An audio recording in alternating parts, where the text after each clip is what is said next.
See how this goes. I'm trying to record and stream this at the same time.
Oh, Roz.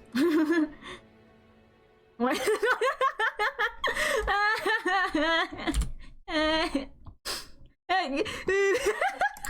Gosh. I mean, yeah. Let's go! Let's fucking go! Okay, wait, let me fix this. Maybe that bigger. Let's fucking go!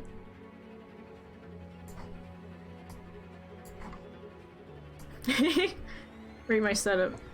Jeez. Okay. Wait, I need to post this on Instagram. At least I'll post when I'm doing the first recording.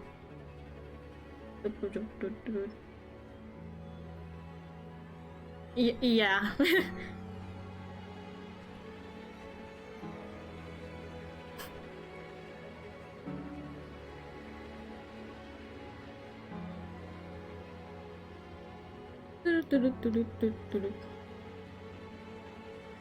Oh, you will realize and then you won't stop realizing. It takes a while, and it's a lot. So it's not gonna instantly click, because it didn't for me at least, yeah. But this is amazing. It's a beautiful game. Maybe watching someone else read it to you may not be the best experience, but it is Pog. This game contains depictions of blood, graphic violence, and other potentially disturbing content. Additionally, certain characters are shown to use some discriminatory references to language. I couldn't read all that, but there's a lot of bad things in here. That's all I gotta know. My gosh, do I even want to play it? Show the opening? Yeah, whatever. Okay. How I wasn't reading it. Showing dark, dense woods, like the world fading into view after a dream. That old mansion appears before you. Without realizing it. Is this going to be a darker version of Buttley? I don't think anything could get darker than that. I don't know. You instantly accept as the truth. The events. Fuck! The house lives in perpetuity, an amalgam of myriad of fates and generations. No one knows who first said.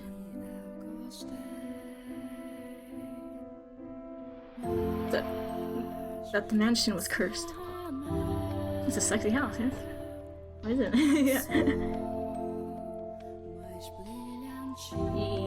Yeah. This is like the remastered version?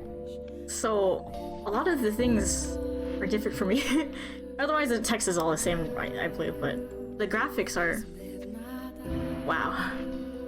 Are there jump scares? I'll let you know. There's probably like 2% jump scares. But you'll see them coming, so oh fuck. It's okay, I'll let you guys know. You'll see it coming. This doesn't have the backstages? What? Oh my god, I have to open up the PC version to play the backstages after I finish then. The backstages are so good! It exists. Yes, it exists. Our Father who art in heaven, hallowed by thy name. Have mercy on me, O Father. And cast their souls into eternal damnation. I was looking down upon a corpse. I pressed the wrong button. Okay, I have to get these controller controls. My own corpse. I was afflicted with great despair, at the sight of it being dragged to the place of my crucifixion. My soul crumpled, and I was wholly extinguished. Indeed, I did once lose everything. However, as I faded into darkness everlasting, I heard a voice calling out to me, and so I vowed once more that no matter how long it may take, how great the obstacles that stand in my way, or what form you may assume, shall come back for you, that I must return to that house. So I ask of you, please wait until this mutilated body arrives there once more. I'm gonna cry. And guys like, oh, what? Oh yeah, the short stories. I noticed. I read the first one. I was like, oh, this is nice. Yeah, the music is really good. It's mutilated body. Yeah. Oh god, I'm trying not to spoil at this same time, but also I'm just like, I can't help but cry already. Your consciousness, wavering like a ship at sea, was slowly drawn back to the surface. With each new breath, feeling gradually returned to your fingers.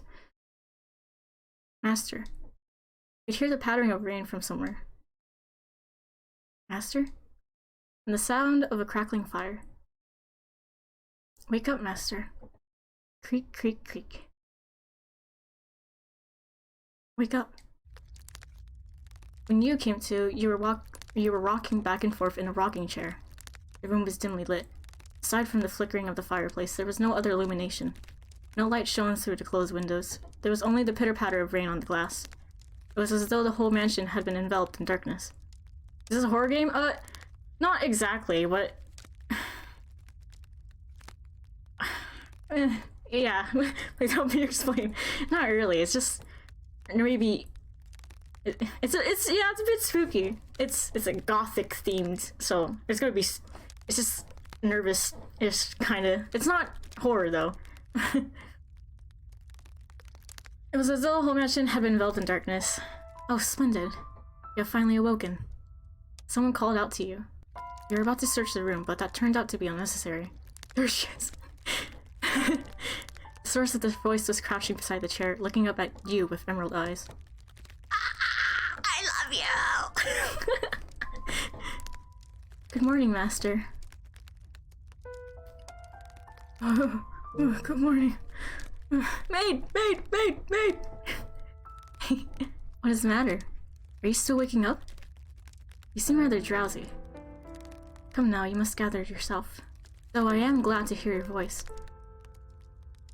I've simply been waiting so long for this moment, tending to the mansion all by my lonesome, ensuring it was ready for your return, whenever that time may be. When I saw sight of you through the window, my heart fluttered. The time had finally arrived. You were perplexed. This woman, who looked like a maid, seemed to know you, but you had no memory of her. What sort of herbal tea would you like to start your day with? I have some wonderful chamomile leaves, if you would like. Or perhaps your tastes have changed since we last met. Tell me, Master, what would you like? I beg your pardon. I allowed myself to get too excited. But I hope you will be sympathetic, Master. I am utterly elated that I could see you again. The woman appeared to be genuinely delighted that you had awoken, but she seemed to lack the energy typical of her age. Or perhaps life was a more appropriate word than energy. But the gloom extended beyond the maid. It seemed to encompass the entire mansion. The plaster walls illuminated by the fireplace and the rose engravings and the ebony pillars felt vaguely familiar. But a crushing sense of claustrophobia overpowered that familiarity. It seemed as though the house wasn't interested in accepting you just yet. Oh my, you do not know who I am? Yeah, it's really good.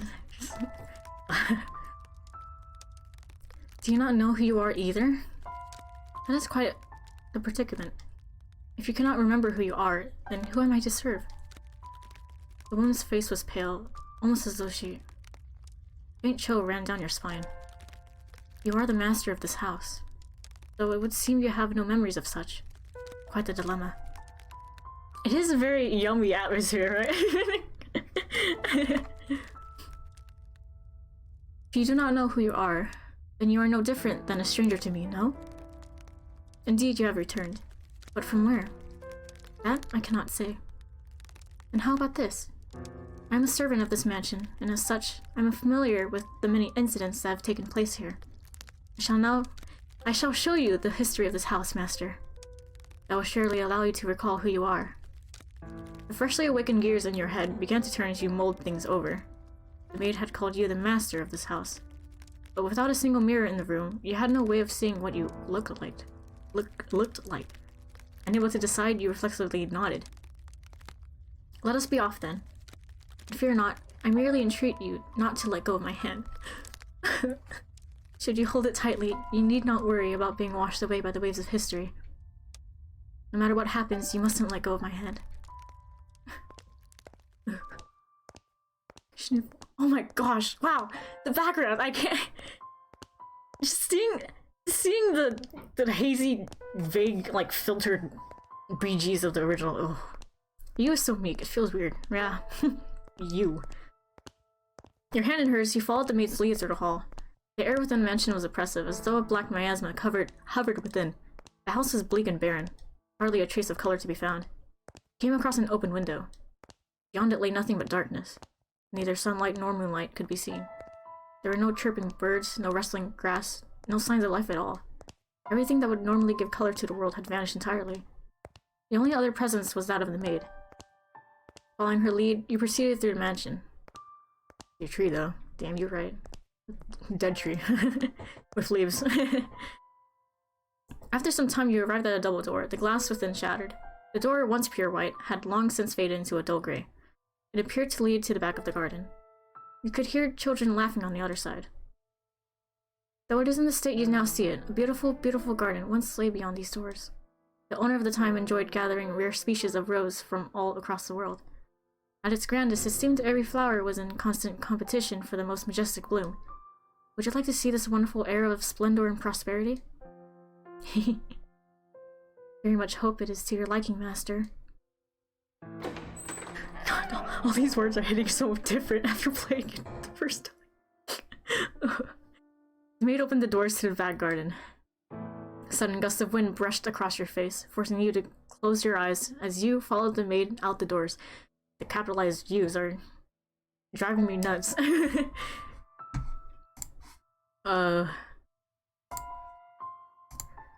When you next opened your eyes, the world was no longer blanketed in shadows.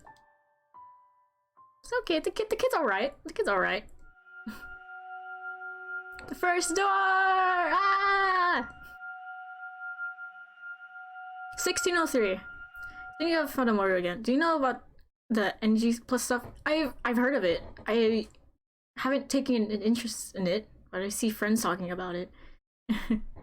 Maybe. I'm not sure if it would be my type of thing to read through. Imagine had an alluring air of beauty about it in that era. It was almost like something out of a fairy tale.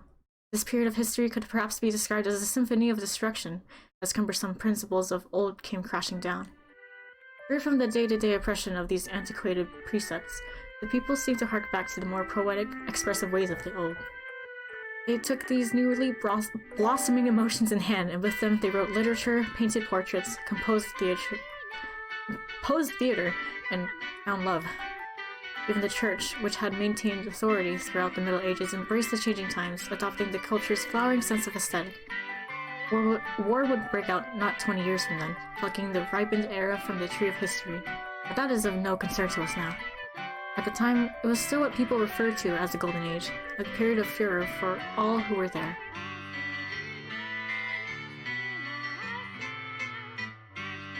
Wow.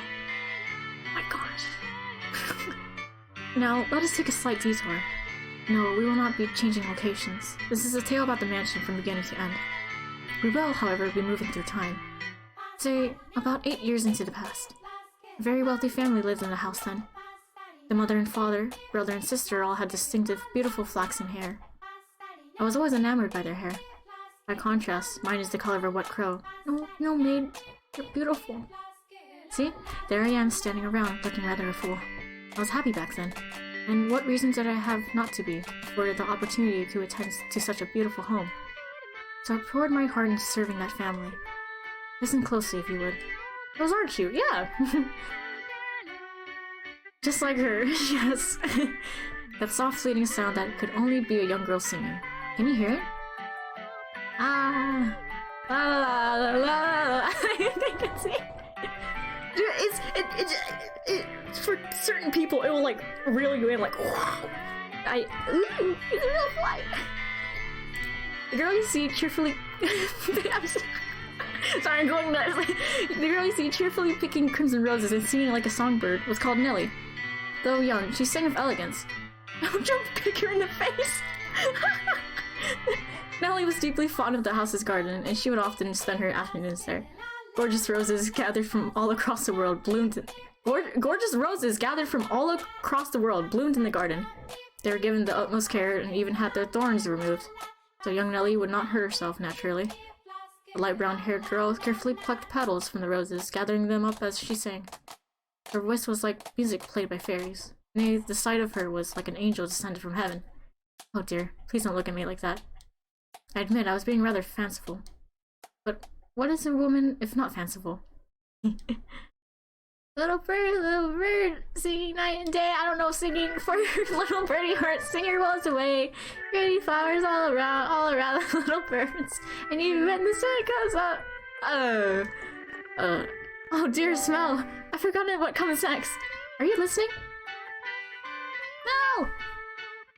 Nellie was, as a matter of fact, not the only visitor to the rose garden that day.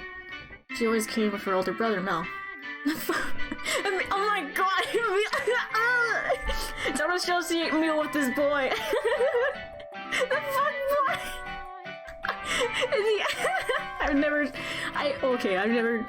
I've only recently gone into Fata Morgana, but I've never seen Mel described as a fuck boy.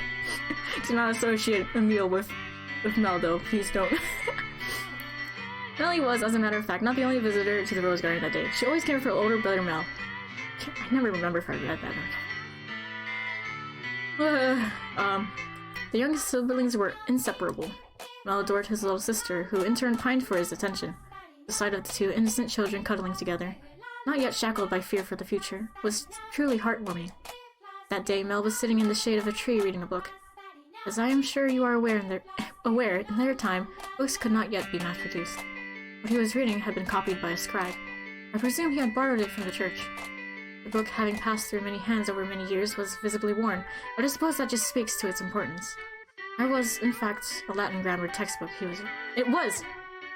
How to say it as I? It was, in fact, a Latin grammar textbook he was reading. Well, was a clever boy. He had attended church from a very young age, where a priest would instruct him in Latin grammar. So at that time, I believe he was capable of reading even advanced texts. Oh dear, Mel, please. The young girl approached her brother. That guy? The spite you have towards Mel is so funny. Like, yeah, I understand. The young girl approached her brother, who was consumed by the text. In her hand, she carried a large pile of rose petals. Though his sister's shadow overlapped with the trees, the boy still did not notice. Regardless, he looks epic to me. Okay, Rose.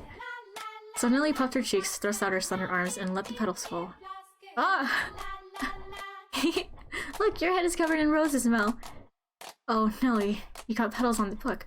This isn't mine. I can't afford to let it get dirty. It's your fault, dearest Mel. I tried to get your attention. You know. Sorry, I hate him. It's just fun to dunk on him. Yeah, it is fun. I tried to get your attention. Besides, flowers won't get a book dirty. I must raise the right flag. When did my little lady find herself such a sharp wit?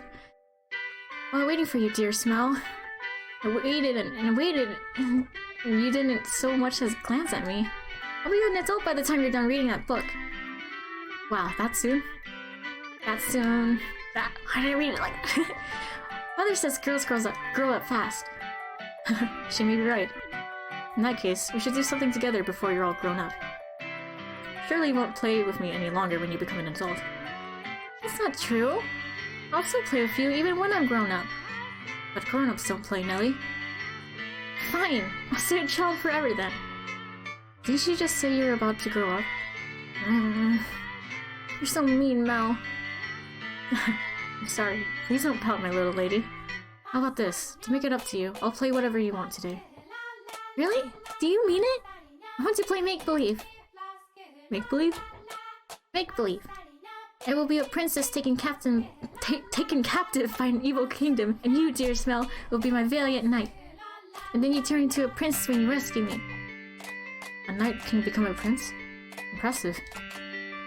They can! Knights and princes both have to be charming, so of course they can. Which is why it must be you, dear Smell. No one else can be my prince, or my knight.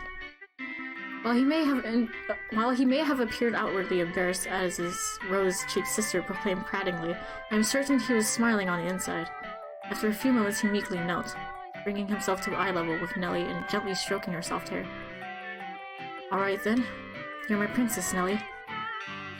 I'm not just anyone's princess, dear Smell, but yours alone. So don't be anyone else's prince but mine, okay? Nelly. Jeez, my princess is quite the fawner. Is that? Does that make you dislike me? Not at all. I'm proud to have you as my sister, Nelly. You mean more to me than anything in the world, my dear princess. I love you, dear Smell. You'll always be my prince forever and ever. Oh no. Her mood quite improved. Nelly began humming the melody of the song she had forgotten the lyrics to. Holding the skirt of her dress out from her body, the young girl pranced about the rose garden. Mel, his eyes on her back, gave a little shrug. No, Mel, stop it. Oh, Nelly. Don't come crying to me if you trip running like that. But Mel was not entirely disapproving of his sister's excitement. He carefully brushed aside the petals on his book, set it in the shade of the tree, and began chasing after Nelly. They were picturesque siblings, brimming with hope. And at this time in their lives, there was nothing to jeopardize that hope. Would it not be wonderful if children could stay children forever, Master? As I see it, though, the pleasant, gentle times in our lives have value because they come to an end. Wouldn't you agree? Time continues to flow, impartial and without exception, and as such, everyone's childhood comes to an end. Be that as it may, does time also flow at the same speed for each individual? Be that as it may, does time also flow at the same speed for each individual? Now, let us take a trip down the river of time. I would be very much delighted if we could remain at this point in time, but unfortunately we cannot. Please, do not let go of my hand, Master.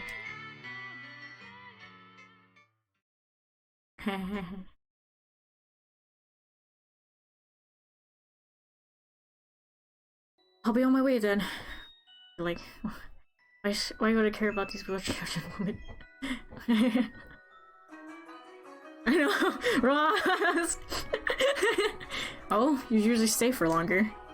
Yes, I have an errand to run today. Thank you for your time, as always.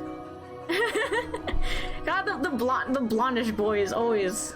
That's always Ross. Would you like the book back sometime next week? Next week or the week after? Hold on to it as long as you'd like. But surely there are others who want to use it? None as sharp as you, Mel. Saw that from far away. Put yourself in my shoes and you'll understand. I want to give you any advantage you can get.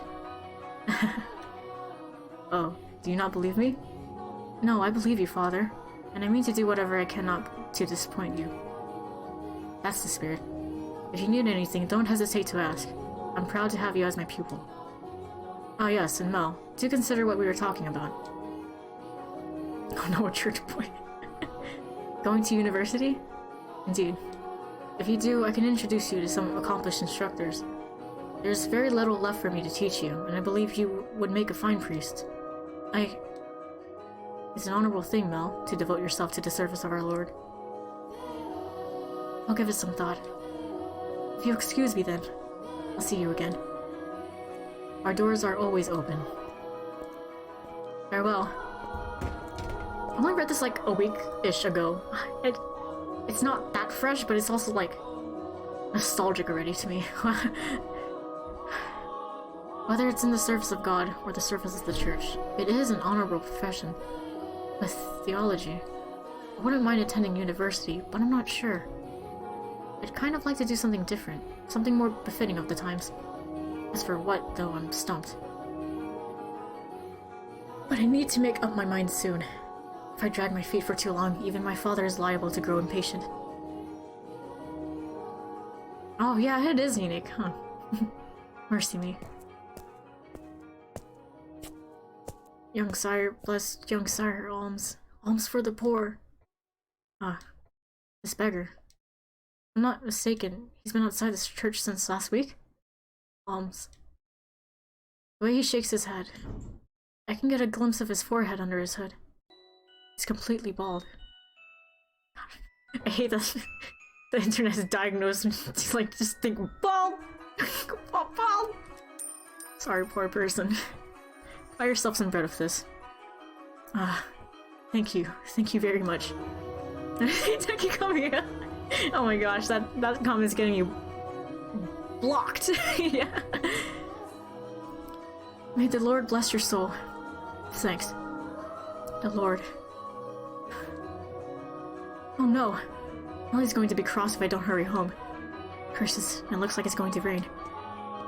Oh, does it now? Master. Master? Oh, thank goodness. You appear to have a firm grasp on your consciousness. I was afraid you had accidentally let go of my hand. Now, Master, this is the period of time I truly wish to show you. The boy reading in the rose garden was now a fine young man. Nonetheless, he still bore the same gentle eyes as before, and he would from time to time show remnants of that innocent young boy. Ross! He was, in his own mind, was still making the transition into adulthood, I suspect. Mel frequently visited the church, on Sundays to participate in Mass, of course, but more often to be tutored by their priest. I can't read. Hold up, I need to catch my breath.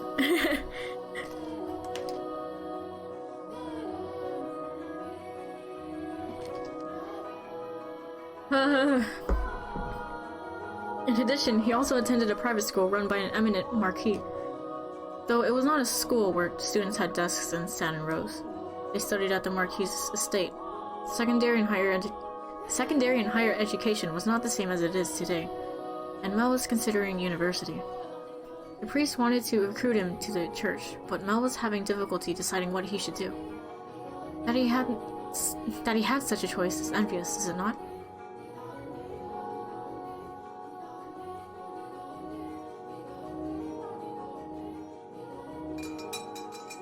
What's you supposed to know about desks in water school? Yeah, exactly. When you do not even know who you are, where you are. Good afternoon. I'm here to pick up my order. Is it ready? Aye, ready and waiting, young Master Rhodes. Oh, don't call me young master, please. I beg your pardon? Can it seem to get me head out of the past? Your order's right here, sir. Mel had stopped at a jewelry store in the center of the town on his way back from the church. The building was both a workshop and a storefront, and the nobles of the area were deeply fond of the master's wares. He was so skilled even the royal family had commissioned work from him. As a matter of fact, the wooden sign out front was engraved with a replica of a piece of his jewelry said to be on display in the palace. As artistry flourished in this golden age, the number of shops selling luxurious items such as jewelry rose in kind. However, the clientele of these shops comprised a very narrow range of people. May I have a look? Of course, of course. Good, it came out just as I hoped. Splendid work. Can I afford to disappoint a loyal customer like yourself? An admirable work ethic. I'm sure she'll love it. Such a kind lad, young master. A boy back home could do well to learn a thing or two from you. Every man ought to show women some cordiality. Is that how I say that? Coming home to an old fireplace is a sad thing indeed. Again, please don't call me young master. My apologies. I had to burp. Hold on. I'll take this and be on my way then. Good day. I hope I don't feel like this way when it's like in serious parts. Oh, jeez. If you find yourself in need of aught else, just let me know. I can make any joy you ask for. Come to me and your sweetheart's day sure will be made. And I'll guarantee the two of you will have all sorts of fun when you give it to her. But please, I don't have a sweetheart. Huh? Well, that's a surprise. I'm sure many girls are vying for your hand too, young Mr. Rhodes. Fine family, good looks, charming, and your future's all but... I'll be on my way then. I'm in a bit of a hurry. Good day. Come by again anytime. Goodness. Maybe I'll say I want to study abroad or something.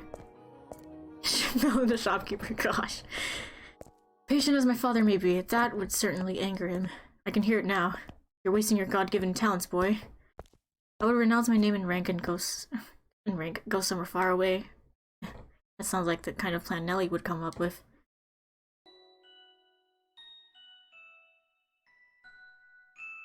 Wow, it's so pretty. Oh, it's so bright. All the backgrounds in the original one's so dark. But I kind of liked it like that too. As he drew closer to the mansion, the rich fragrance of roses grew more prominent. Over time, this distinctive scent had led visitors to refer to the house as Rose Manor. It was also probably a play on the Flaxen Harris family's last name, Rhodes, which you heard the owner of the jewelry store say just moments earlier. The mansion looked quite different than it does now, no? No thickets of ivy covering the walls, and no rotten, broken doors to be found. I wonder what the Rhodes family would think if they saw the house in its present tragic condition. The sight of their abundantly blooming roses, a veritable symbol of prosperity, long since withered and turned into soil. My apologies. I got a little sentimental there. Yeah, the ruined house is a vibe, though. Let us forget, for a moment, about our own time. I suppose I stayed out a little too long. Oh well, the sun still shines high in the sky. I'm sure it's... Wow! CG's different. This one's super different. Dearest Mel, what took you so long? Where have you been? I've been waiting for... ever! Nelly? You're not in the house? Nope, you're taking so long to decide to wait by the gate. You didn't even notice me, at all. Is that any way to treat a lady? All that studying's got your head up stuck in the clouds. No, it hasn't really. Also, you're heavy. Could you please get off my back? CG the CG. Heavy? I've been gradually reducing the amount of sweets I eat, and I love sweets. To maintain my figure for a new dress, you call me heavy? I didn't catch that. Were you saying it's a tongue twister? You're such a dimwit, Mel! Jerk! Blockhead! Weakling! And obnoxious to boot. Whatever happened to the delightful little girl who was once my sister? She'd probably throw a fit if I said that out loud. Should you really be outside, Nelly? You are the star of today's event. It's fine. You can call it a birthday party, but I know it's just about fraternizing. You see my picture? What? I'll pose on this.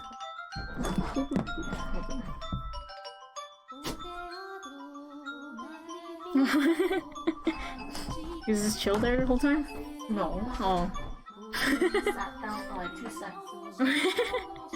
Okay. It's obvious what Father's true motives are. He'll be gathering a bunch of boys from good families to look for someone to marry me off to. I have no interest in that at all. Don't be like that, Nelly. They're all here for you. At least enjoy what you can of the party. I guess. Besides, it's not completely terrible. Look at this, dear Smell. What do you think? What do I think? About what? About... what? Me...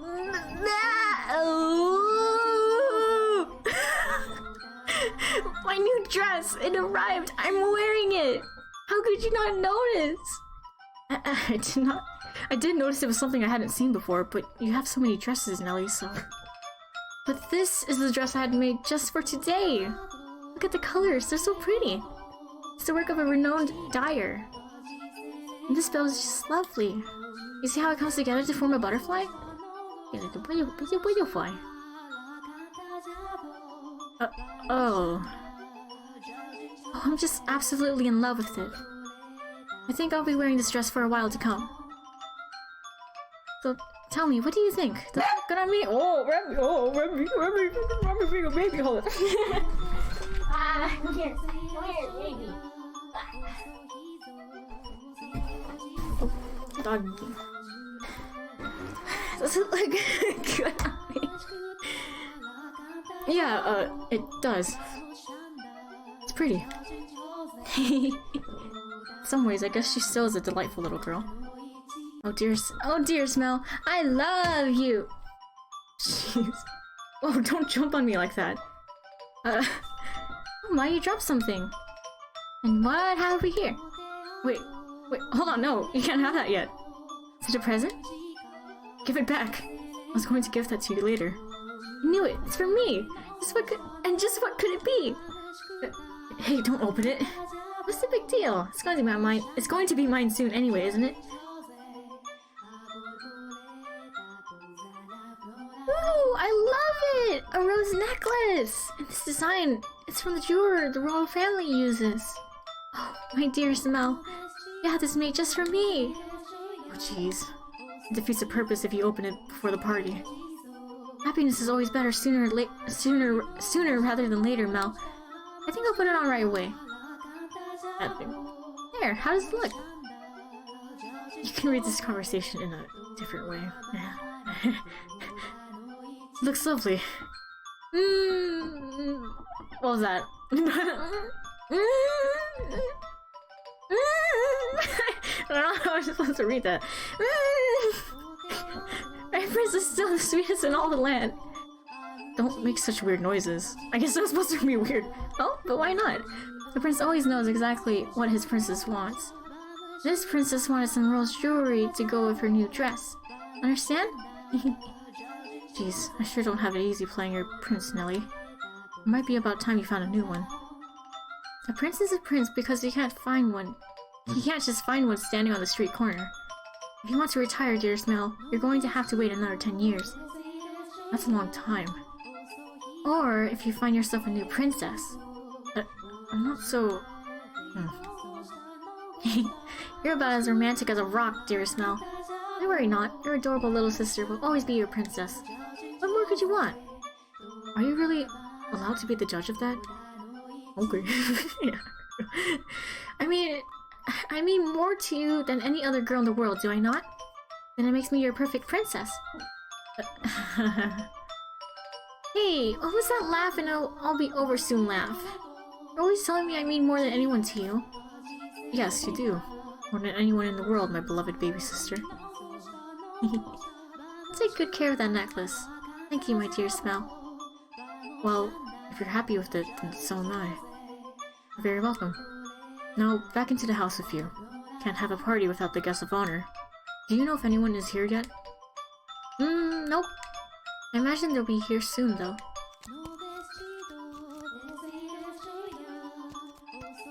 Were you down at the church again today, Mel? Yeah, there was something I didn't know how to translate, so I went to look it up. Wow, so diligent. Can't say I really like the priest there, personally. Actually, I kinda feel the same way. What? Really? Why? Well, you know, I have my reasons. So even you don't always like the priest, huh? Let's skip mass on Sunday then. We can go play... No, skipping church. As you're the brother, so too did the sister. That day Nelly would be turning 14, and Mel 3 years her senior was... What? And Mel 3 years her senior was 17. You saw it with your own eyes. You saw it with your own eyes, so you know just how much she has changed. She was always a cute little girl, and she grew into an even more beautiful young woman. Though she was only 14, she was well on her way to becoming a fine lady. As for her character, well... But a girl like that has her own charms, would you not say? Drifting down the river of time, the two siblings matured into healthy young adults, but the core of their relationship did not change in the slightest. Nellie was very much attached to her brother, and as much as Mel complained, he still cared deeply for his sister. Around the time the sun had begun to set, carriages started lining up outside as well-dressed aristocrats made their way into the house. As Nellie had suspected, the majority of them were boys. Yes, I understand. You don't need to say anything more. Rose Manor, right? Okay, we'll go together.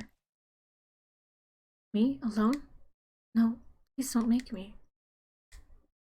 The inhabitants of Rose Manor are surely living quite contented lives, and I'm sure they don't remember a thing.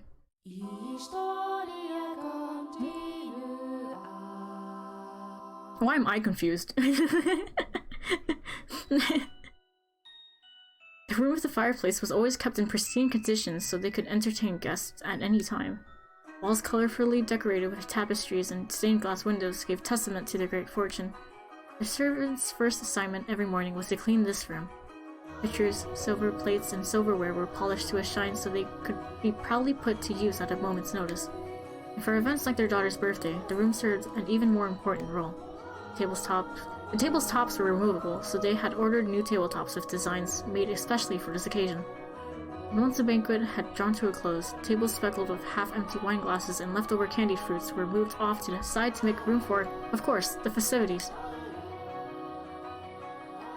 Good evening, Lady Nellie. You're looking particularly lovely today. Nellie, I had these jewels cut just for you. You'll let me have this dance, won't you?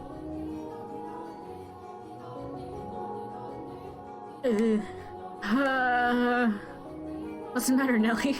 You look exhausted. These are pretty good. Want one? I know you like sweets. They're apples candied in rock sugar, I think. You disappoint me, dear Smell. Huh? What do you think is the matter? You just keep coming. It never ends. It's driving me up the wall. Everyone's just repeating the same lines they've been taught. They all think pretty jewels and requests to dance are enough to make a girl swoon. But I think that is true for you, Nellie. Though, why is she disappointed with me? I think I'm done with birthday parties after this year. They'll probably throw out an even bigger one next year. Huh? Why? Well, you know, you're about that age, Nellie. We are a reasonably distinguished family, so there are a number of different houses that would like to have connections with us. So... She's 14. Yes, but also this is, what, 1608? So what you're saying is do it for the family. No, that's not... I won't date or marry anyone. I have no interest in being used as a pawn in their inter-family politics. Pawn? I wouldn't go that far. And I'm sure Father wants to let you choose yourself. You know, someone you actually love. Love? I never thought I would hear you talking about love, dearest Mel. You don't even understand what makes Shakespeare's plays so beautiful, and you're talking about love. You fell asleep during Romeo and Juliet, and you're talking about love? We went all the way out to the Globe Theatre, too. Well, pardon me for being ignorant when it comes to romance and the arts. But you're not, Nellie. Shakespeare's make-believe story made you cry like a baby. Anyone would cry at that. You'd have to be crazy to sleep through it. That's not what I'm saying. Someone as emotionally vibrant as you, Nellie, would have no problem finding love. Ah, dearest Mel, we should dance. Snooze, yeah. I'll listen. Lady Nellie, could I have this?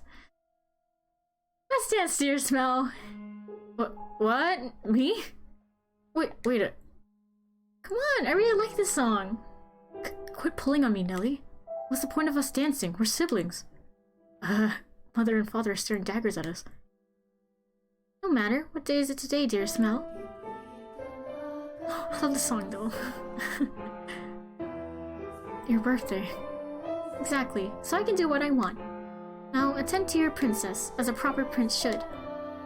Oh jeez, how did I get myself into this? Nellie's skirt fluttered along with her as she stepped in time to the music. She's not only a skilled singer, but a skilled dancer as well. Mel, on the other hand, fumbled over his own feet trying to keep up. One would be hard-pressed to describe his dance abilities as good, even as flattery. Though boys of his pedigree were taught to dance as part of their etiquette lessons, he found himself more being dragged around by his sister. He could barely be said to be attending to her. This is humiliating. Because his parents had been hands-off in raising him, largely giving him free rein to study and learn what he pleased, Mel looked like a tangled-up marionette. From throughout the hall, he could hear giggling, uncomfortable chuckling, and people coughing to disguise their laughter. Come now, dearest Mel. If this is the best you can manage, what are you going to do when you find a girl that catches your eye? I won't, so it doesn't matter. Follow my lead, Mel. 1, 2, 3. 1, 2, 3.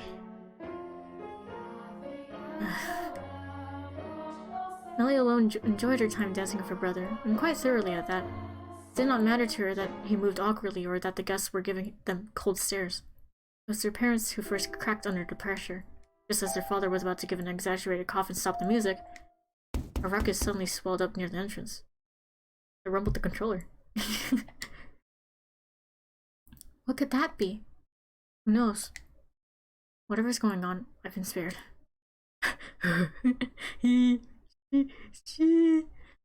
music came to a stop and the party guests began bustling. The siblings' father spoke up sternly above the noise in order to quell the spreading commotion.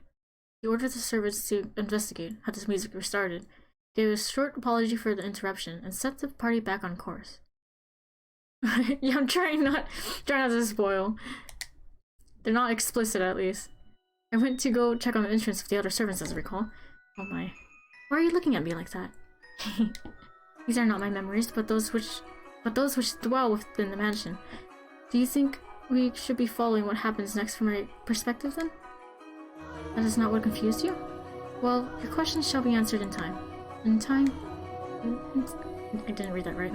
In time. Now, let us return to our tale. Though the party had fallen still for a moment, their father's decisive actions restored the guests' festive moods in short order. So it was not by any means the commotion that caused the ball to conclude earlier than planned. Oh dear, I hear thunder. It was rather loud too. Sounds like we have quite the storm brewing. They lived in a country where the weather was nothing if not unpredictable. Rain was a frequent occurrence there. The stretches of time with clear skies grew longer as summer approached, but the weather was still somewhat unstable on the cusp of the two seasons. They had a strong wind that night as well, which turned the raindrops into little spears on the window. Were the party to continue on any longer, no one would be able to go home. Although their father was quite concerned that Nelly had not got on with any of the aristocrat boys, he decided to cut the festivities short.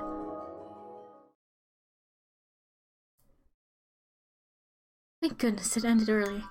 How lucky I am. This must be a blessing for always being such a good girl. I'm not sure having your own birthday party cut short counts as lucky.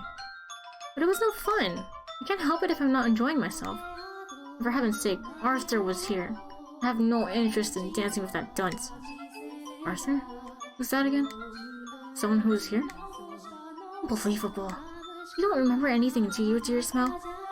He came over to play a few times when we were little. He's covered in gross freckles and he's a huge jerk.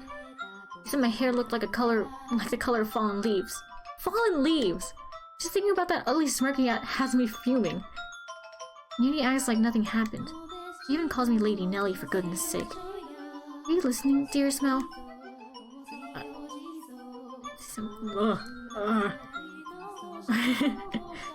I'm listening. I wonder what the ruckus earlier was. You weren't listening, were you? Who cares about that? Sorry, but aren't you curious? There probably wasn't another guest, at least. Maybe a cat sneaked in. Think so? I do. But enough about that. Would you like to play cards in my room, dear Mel? Seriously? I'm exhausted, though. It's not even that late. Fine. Something feels kind of off. Cat? I want to go check. Come on, hurry up! Hold on. You don't need to drag me, Nelly. My birthday isn't over yet, so you're not done attending to me. Oh, Nelly.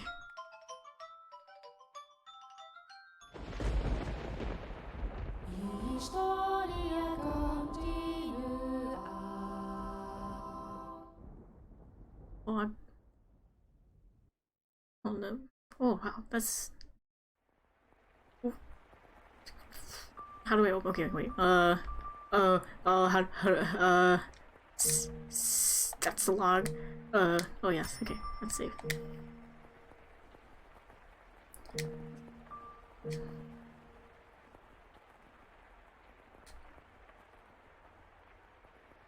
Hold on, let me fiddle with the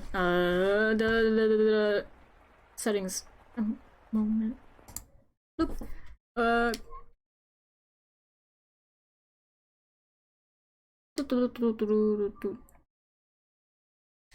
Auto save at. Yes. Okay. Okay.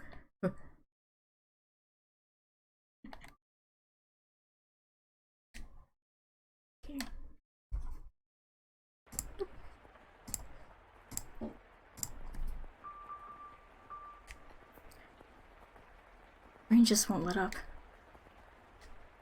Can't sleep. Wonder what the commotion earlier was about. Goodness sake. It's all the storm's fault. That's why I can't sleep. I'm just fretting over nothing. I'm sure Nellie was right. It was just a cat. Maybe a dog. I can't sleep. I hardly ever have this much trouble falling asleep. What could this feeling be, I wonder? It's not quite foreboding. Walking around the house at this time of night isn't going to help anything. But I'm not going to fall asleep just lying here. The only sounds that could be heard in the dark corridors were the sharp pitter-patter of the rain, his footsteps, and his breathing. Though he was intimately familiar with the layout of the house, that night the hallways felt like an endless labyrinth veiled in shadows. No moonlight shone through the windows, so he naturally found himself moving cautiously, despite being in his own residence. Keeping the palm of his hand pressed up against the chilly wall, he put one foot in front of the other. But to where was he supposed to lead? But to where was he supposed to head? Mel, of course, had no way of answering that question himself. If he had anything, it was guidance from above, the path to his destination lit by flashes of lightning. Or perhaps there was something else leading him along. Though he progressed with a fair bit of hesitation in his step, Mel was slowly but surely drawing nearer to one room in particular. He made his way through the seemingly endless halls. Past the living room, its fireplace long since cooled, into another corridor, and then stopped outside Aunt Abigail's bedchamber. The dim glow of a lamp spilled through the cracks in the door. A gust of wind is not necessary to make a flame flicker. A person's movements or vibrations in the air from someone speaking, the slightest of motions can cause a light of fire to quiver. Shifting subtly, as though nudged by an invisible fingertip, I can see light from inside. Is she still awake? Voice. He seemed to be hesitating. It would not be difficult for him to approach the door and peer inside. But he had reservations about peeping in another's chambers, even if it was his own house. Moreover, this room was assigned to a woman. There was a woman behind the door. What would you do, Master, in this situation? Would you succumb to your curiosity and gaze inside? Or would you respect the owner's privacy? He shouldn't be doing this. But the voice, it feels like it's calling to me? Or someone else. Yes, me, could sense someone watching me at that moment. He had succumbed to his curiosity. He stood on the other side of the door from me, his flaxen eyes open wide, trying to remain as invisible as possible. The wavering in his heart seemed to create faint ripples in the air, which I pretended not to notice. Yes, I knew he was there. I could sense his presence and his wavering emotions. However, I could not begin to speculate as to his true feelings, or how great a surprise that was to him. I too am discovering new facets of this tale by viewing it through the eyes of the mansion. But it is not I who is the concern, Master. It is you. You and... I know I shouldn't be doing this. I should be ashamed of myself, but I can't look away. Who is that? Your skin is so pale you can practically see through it. Is it that white because she was out in the cold rain? Her hair is white as snow, and her eyes, they're like, how do I describe it? My vocabulary truly lacks for situations like this.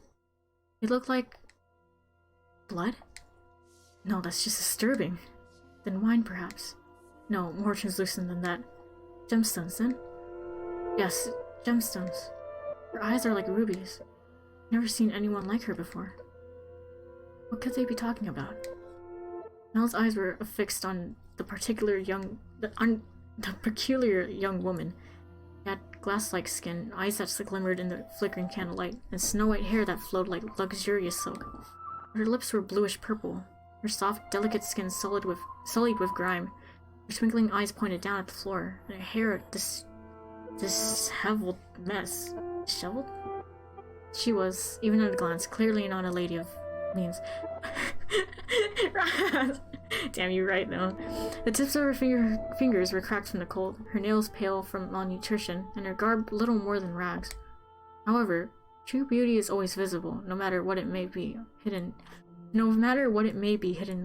beneath. Even wrapped in a veil of insalubrity.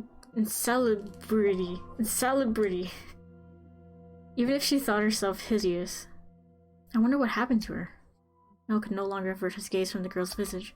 He had, for the time being, forgotten the shame he felt for peeping. As he strained his ears to hear the conversation taking place inside, a sickly voice arose from the white-haired girl's purple lips. So feeble was the sound that a gentle breeze blowing through the room could carry it away. I apologize for the trouble. Think nothing of it. Give your apologies and thanks to the mistress. Understood. There's something strangely comforting about this house, almost as if I've been here before. If my father were here, I'm sure he would be quite fond of it. I'm sorry about your father. There's nothing you could have done, I imagine. When you came to our rescue, he was already... Rescue? Father? Was that perchance what the commotion was about? He stared intently, entranced by the scene unfolding beyond the door. A gaze can often signal one's presence to others more effectively than words. The white-haired girl could lightly sense him there as well. She flicked her gem-like eyes upward. That was when the boy finally felt a pang of panic. For a split second, his flaxen eyes met her ruby eyes, causing him to recoil from the door. His heart was pounding like the rain outside. Careful not to make a sound, he took 2 steps away. Did she catch me? I'm not sure. It was only for a moment.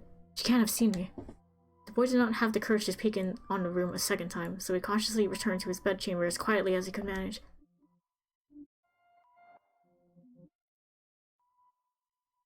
But even beneath his covers, he could not erase that girl's eyes from his memory. Her melancholic red irises, her voice, delicate as a glass sculpture, her pale, almost lifeless skin, her pure white hair. Every singular detail kept him from banishing her image from his mind, nor could he restrain his heavily pounding heart. Who could she be? Mystery. Is something the matter? No, I just thought I felt someone watching us. It's only your imagination, I'm sure.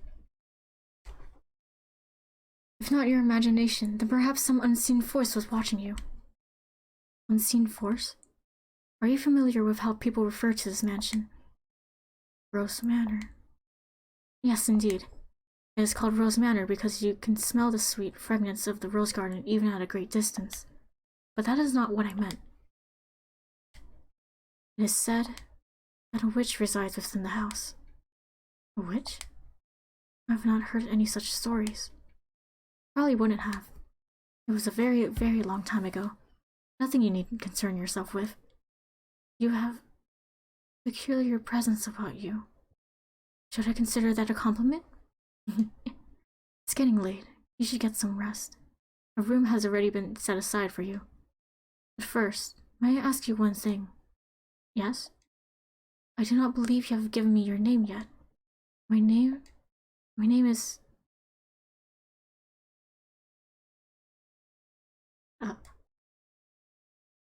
Cool. Wake up! Get up, Mel! What? Huh? It's morning? You disappoint me, dearest Mel. It's very much long since morning. I didn't see you at breakfast, so I came to find out what was the matter.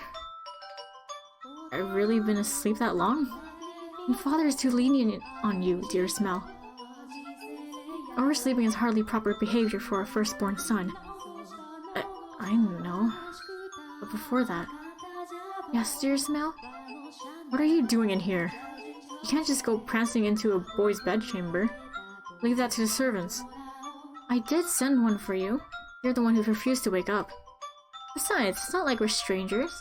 We used to sleep together all the time. That was long ago. Things are different now. Oh, you're overthinking it, silly. Now hurry up. Get out of bed, sleepyhead. Alright, I'm getting up. So you can see yourself out. Oh my, you look awful, dearest Mel. For someone who's overslept, you look like you didn't get a wink last night. You think so? You didn't go out on the town last night, did you? Naughty, naughty boy.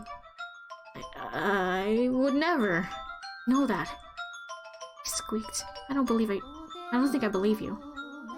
I didn't go out last night or anything.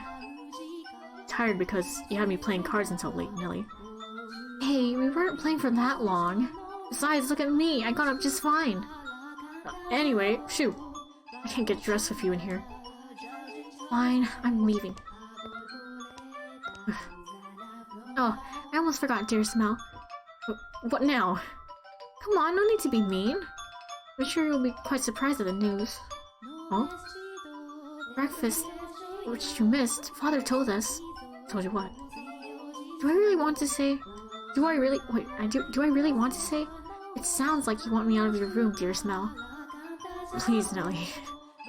We got a new maid today from a house we have ties to, supposedly. I've never seen anyone like her before. We're supposedly coming from a good family. She isn't very graceful, and I've never seen her at social gatherings.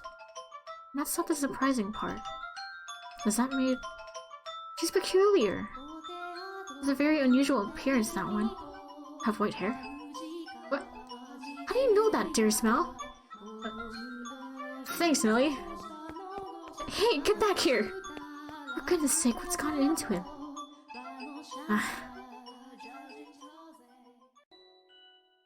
At the time, the majority of servants at the mansion were men. However, the ladies of the house had Abigails, so there were several women servants, myself included. The maids, by and large, were selected from the daughters of other esteemed families. It was, you could say, a sort of training before they entered society. The girls would serve at houses even more powerful than their own, and the white-haired girl Mel saw the night before was one such maid. When he heard this, Mel could not sit any longer. I didn't really think this through, did I? I didn't even know where she is. I'm guessing it's probably Mother's maid. White hair. It has to be the girl from last night. But deep down, he was having difficulty believing the young woman he had seen the previous night was truly here to be a servant. Can you blame him? When he saw her, she was an absolute mess. Hardly what you would envision from a girl of class.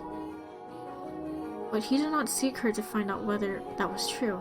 He merely wanted to see her once more, to ascertain whether what he had witnessed the previous night was real or his imagination. And he wanted to have an actual conversation with her. I don't want to run into Mother. That would be awkward. He was heading toward his mother's bedchamber, but the closer he drew, the heavier each step grew. He rounded a corner, debating whether or not to head back, and stopped in his tracks. On occasion, wishes do come true. When Mel turned the corner, he saw her, the same girl, that same white hair. She appeared to be cleaning the hallway, traced along the wooden carvings lining the walls, making certain not to miss even a speck of dust. The girl wore a pristine dress, the uniform of the mansion's Abigails. There was no longer any filth to obscure her beauty. All that had covered her pure white hair and glass-like skin was no longer. The one thing that had not changed was her listless ruby eyes. Pardon me. Hearing his footsteps, the young woman raised her head. She caught Mel's gaze and, for a brief moment, merely blinked at him in silence. Lord Mel, yes? Your father informed me of you.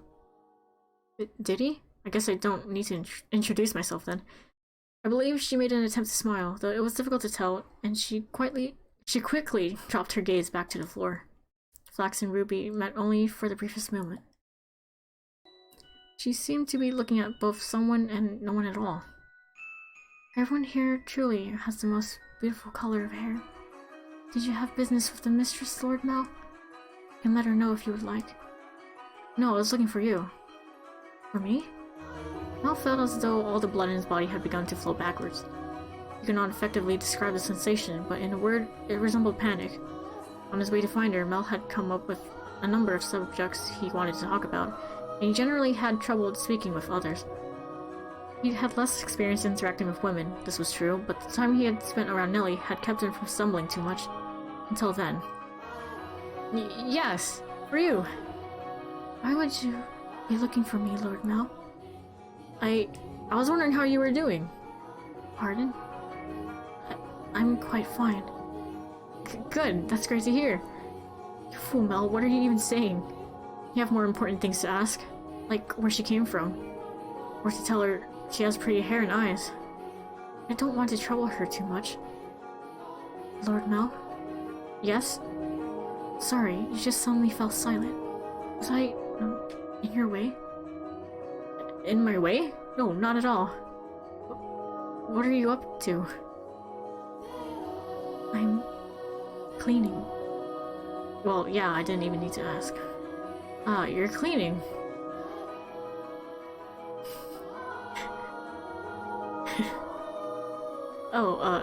You can just let the other servants take care of the cleaning. You're one of the noble's daughters we took in, right? Then why is Mother making... No, doing this because I want to. The mistress appeared to be busy, and I could not simply be idle. But I enjoy cleaning. Well, if you say so. Say, yesterday... This mansion is truly a thing of beauty. All the many roses in the garden, even the furnishing has had a great deal of thought put into it. This family must have a wonderful sense of aesthetic. Oh, yeah, thanks. Did she just change the subject on me? I'm delighted to have been given the opportunity to serve at such a magnificent house. Mother and father actually had nothing to do with that, not even the garden. It's all been around since my grandfather's time. This mansion was a complete wreck when he bought it. Oh, was it? Yeah, frankly, I'm surprised he actually paid money for it. The chandelier in the foyer was shattered and only half attached to the ceiling. Most of the decorations on the walls were broken. I can hardly imagine. This is marvelous. This is a marvelous, impressive house. I'm sure he'd be flattered to hear it. My grandfather was a bit of an eccentric. He liked to do things people didn't expect just to watch the looks of surprise on their faces. He was the kind of man who would buy a mansion that was beyond repair just to give it a completely new life. Everyone who had seen the property before it was renovated was astonished. They regretted not taking the opportunity themselves, seeing the transformation it underwent. Huh? I was just thinking that you're kind of like this house. What do you mean by that? I mean, when you first arrived. Oh, no. Never mind, forget it. She'll figure out what you were peeping on her, stupid. He's so... stupid.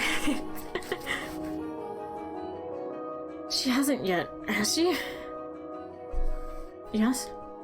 Stupid. You clown. It's nothing. The more I think about it, you and the mansion aren't really comparable. Oh? The truth is, it being a rundown mess isn't the only reason nobody wanted to buy the house. They say... Oh! That all who dwell within this house shall be met with misfortune. Do you believe it? You're just kidding. It's not actually true. It's all rumors and hearsay embellished to make the tale more exciting. The rumors only started because of how it used to look. If the mansion truly begot misfortune, then we wouldn't still be here. And it wouldn't explain how my grandfather died. Do you know how he passed away? Why are you talking about this? No, how did he? Inside a lovely lady. What? Believe it or not, that was how he died. Together with a young, beautiful woman. Why do you have to word it like that? Like, Mel. Mel. His time ran out while he was making love to her, they say. A rather crude way to go. But he was hardly misfortunate. What'd I tell you? Yes? That's one way to go out, I guess. Just so you know, I promise I didn't inherit my grandfather's propensity for such base behavior. I am pure of body and spirit, dedicated wholly to my studies, so... Hey, she laughed. My apologies. No, it's fine. Anyway, we were talking about the mansion, right? I've always thought it was kind of a strange place myself. That dress you're wearing was found here after my grandfather bought it. You don't see that kind of design around these parts, so I'm guessing it was probably imported. The architecture is really old-fashioned too, which must have caught grandfather's eye.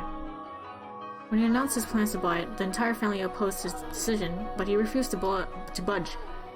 Renovation upon renovation gave the mansion new life, but of all his work, he was most fond of the roses in the garden.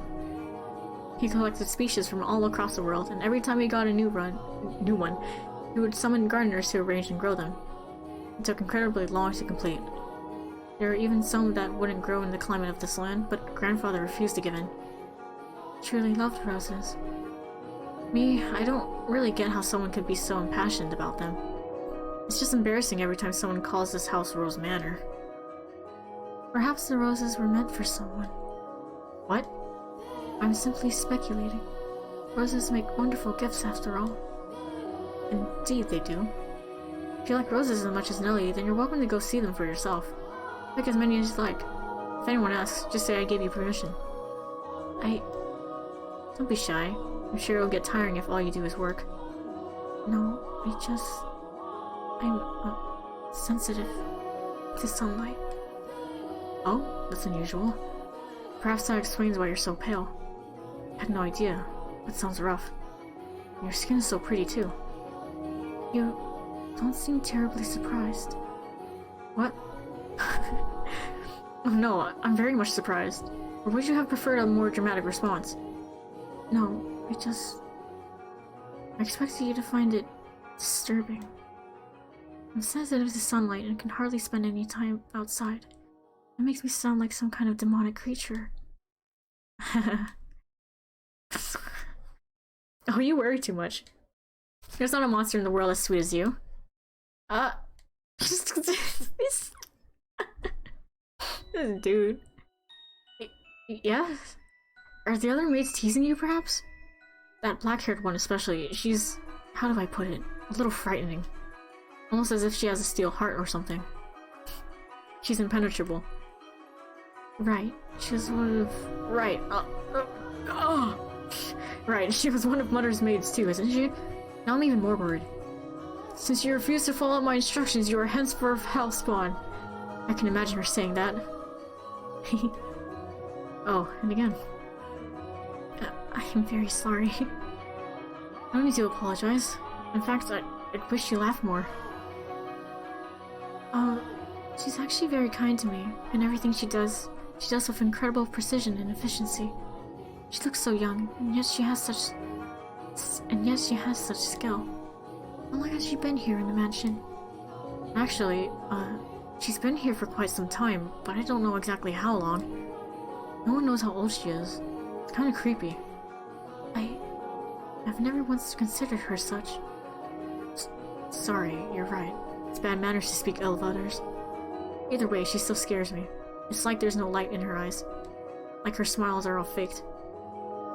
That doesn't make her any less pretty, though. The conversation died. I had to think of something else to talk about.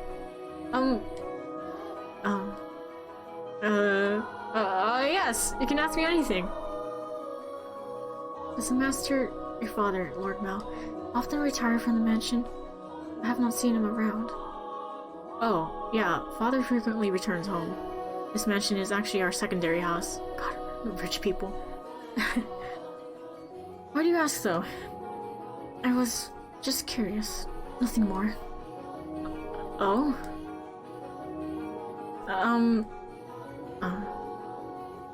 Yes, what is it? One of the maids asked to see me, so I should be on my way, if you'll excuse me. What? Alright. See you later then.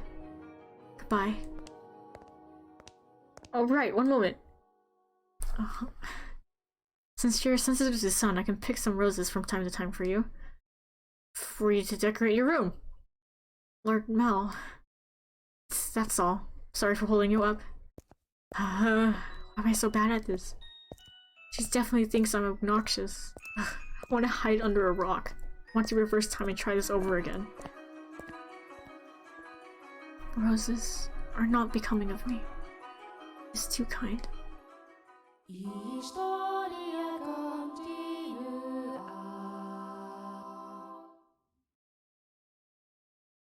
Yeah.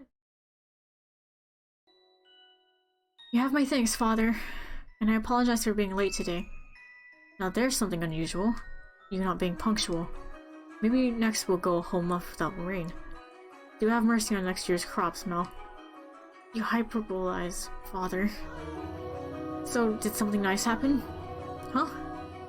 You look like you're in good spirits. Do I? No, nothing. Something did happen, didn't it? It's all over my face, isn't it? People prefer an open book to a face of a stone. So it is. People may prefer it, but it's not a good trait to have for social engagements. What? Not the kind of engagements you'll be having anyway. Sorry, don't look so dejected. For now, at least, there's nothing wrong with that. So tell me, what has you in such a joyous mood, Mel? You torment me so, Father.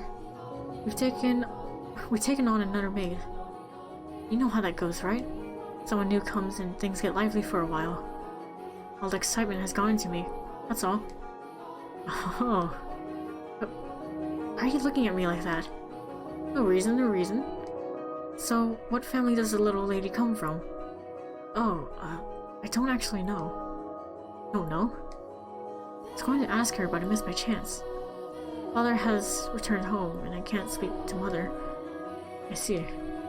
She's caught your eye, has she? Yeah, she has. But the truth is, you're more than just interested in her, are you not? What? No, You truly do enjoy tormenting me. Well, I should be getting home now. Mel. Yes? Make certain you find out where she's from.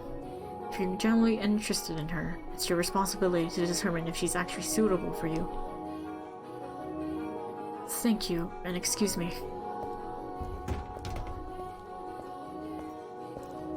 It doesn't matter if she's from an esteemed family or not. No, I'm not in love with her. I'm just interested. I don't know. I don't know. Interest. Kind of.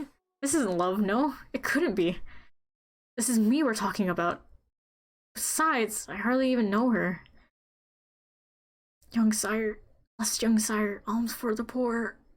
It's the same beggar as before. I don't think he's moved since then, but he looks skinnier than last time.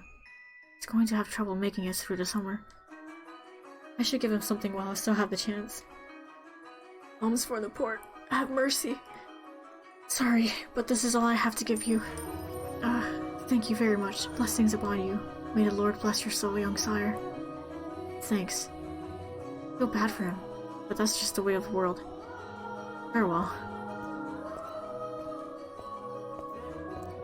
The skies are really clear. The sun shines fiercely down on the town that day. As was characteristic of the area. Cloudy days and rain were frequent during the season, but the sun almost always took the stage the day after a storm. The cathedral standing tall in the center of town, the stone-paved streets clacking with this pleasant sound of footsteps, people peeping out from beneath awnings to look up at the sky. In Mel's eyes, it was as if they were all blessed by the divine light. However, not everyone living in the same land was equally blessed. In fact, the blessed were far outnumbered by the Forsaken. Yeah, that's fair to think. Even if their time would later come to be referred to as the Golden Age. Elsewhere, back at the mansion, Nellie was causing trouble for the Abigails. On a whim, she had decided to redecorate her chamber, so she gathered the maids and put them to work shouting orders and demands and complaints. And she had not summoned only her personal servants, but others as well, including the white-haired girl. Oh, it's cute. No, not like that. How many times must I tell you? The tapestry goes by the door, and I don't like the carpet's pattern. Is there anything else we can change it with? Hey, who put this ugly vase here? Nellie appeared to be rather irritated, and it was the servants who bore the brunt of her frustration. Though if they found this similarly vexing, none of them showed it. She was a girl who spoke her mind, a trait particular to that time in history. Women of the Golden Age were so vivacious, in fact, that it inspired parody and satire in foreign countries. But no matter how hands-off her parents were, had Nellie been born a generation earlier, or a generation later, she likely would not have been able to act so free-spirited. That day, however, Nellie did not seem to be her usual self. Though she always spoke her mind, it really went beyond being childishly adorable.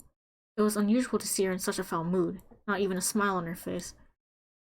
Get rid of all of it! The carpet, the chair, the desk, it's all so ugly! Do we have anything better?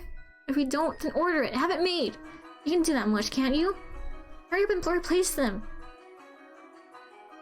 Having only arrived that morning, the white-haired girl was unsure what she had supposed to be doing, caught in the middle of a flurry of maids and furniture and fabric. Oh, to be rich, right? She chased frantically scrambling Abigails with her eyes and made attempts to help, but not being familiar with the work, she only ended up getting in their way.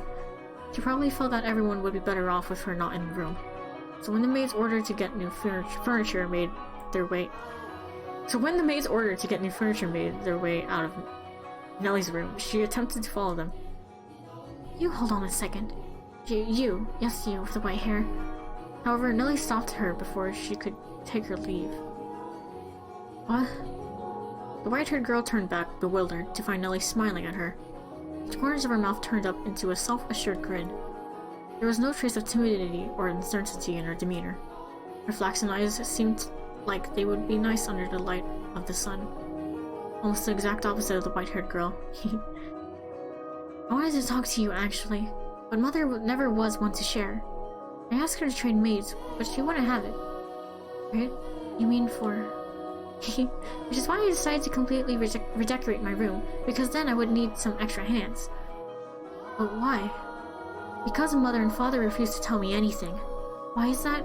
Who are you, exactly? Where did you come from? Tell me, what house are you from? Why can't you tell me? If we took you in, you must be from a fairly decent family. As a member of the Rhodes family, I have a right to know. Do I not? You can't expect me to welcome a girl into my home who won't even tell me where she came from. I don't know anything about you. I haven't seen you at any parties. I came from another country. Another country? What country? Somewhere very, very far away. Oh? North of here? East? West? South? South. South of here. Across the sea to get here, which is why we have never met before. How far did you have to travel then? How many times did the sun rise? How many stormy nights did you face? Innumerable days and nights we sailed, heading ever further north. So tell me, Lady Nellie, that is the most wonderful painting. She just tried to brush me off. I won't let her get away that easily. Painting? It's in my room, so of course it's wonderful. But that one's especially so. You're both so adorable. You, Lady Nellie, and Lord Mal. How old were you when it was painted? Hold on, let me think. Baby. Huh? That painting! Goodness, yes, you have a good eye for art. It is magnificent, isn't it? This was done when I was 4 and Mel was 7. You see how we're standing next to each other, holding hands? All vague as ever. I was too young to remember it very well, but Mel looks like he was really embarrassed. But standing there like statues makes for a boring painting. Nellie explained brightly. Having completely forgotten she was pressed up against the white-haired girl, she did a little twirl, stopping to face the portrait. Though many paintings lined the walls of her room, Nellie was most fond of the one of her and her brother. Two darling siblings standing side by side, the older brother smiling kindly and the younger sister sweetly tilting her head, her cheeks the color of fresh-picked apples. It was like the very embodiment of their happiness. A painting lays its subjects bare, you know. Fortune and misfortune, happiness and sorrow, enshrined on canvas for all to see. And this reflection is not merely limited to the point in time it was made either. Did you know, Master, that paintings are alive? They are drawn with a brush over an extended stretch of time, unlike photographs, which capture a singular moment. The two have their own individual merits, but a photograph is still while a painting moves. Portraits reveal both the past and the present state of those they depict. Wow. Mel and I have always been close. I would sing songs to him and he would teach me all about all sorts of things. He's so smart. Oh, the paintings. Yeah, that's fair. Nowadays, Mel hardly even goes on walks with me, making excuses like I'm an adult now, but we used to spend a lot of time playing together in the rose garden. I see. The white-haired girl normally had difficulty smiling, but her lips naturally curled upward as Nellie reminisced. A vision of the two happy siblings had probably swelled up in her mind, and I imagine there was a faint trace of envy in her heart as well. Lady Nellie, you love Lord Mel quite deeply, I see. Yes, of course I do. Mel's smart and he's studious and he's incredibly kind. For my birthday, he gave me this wonderful rose necklace. The jewelry shop he got it from is famous because even the royal family makes commissions from their workshop. So he had to have ordered it months in advance. Just for me. He's a prince. Huh? He's pretty charming, wouldn't you say? That's why I call him my prince. And you know what? Mel's a terrible dancer, and he still hasn't got his feet on the ground yet. And he's so bad at interacting with girls. There's no one else who would say that about him. He was quite the gentleman. I assumed women would be drawn to him. Gentleman? Have you met Mel already? This morning, briefly.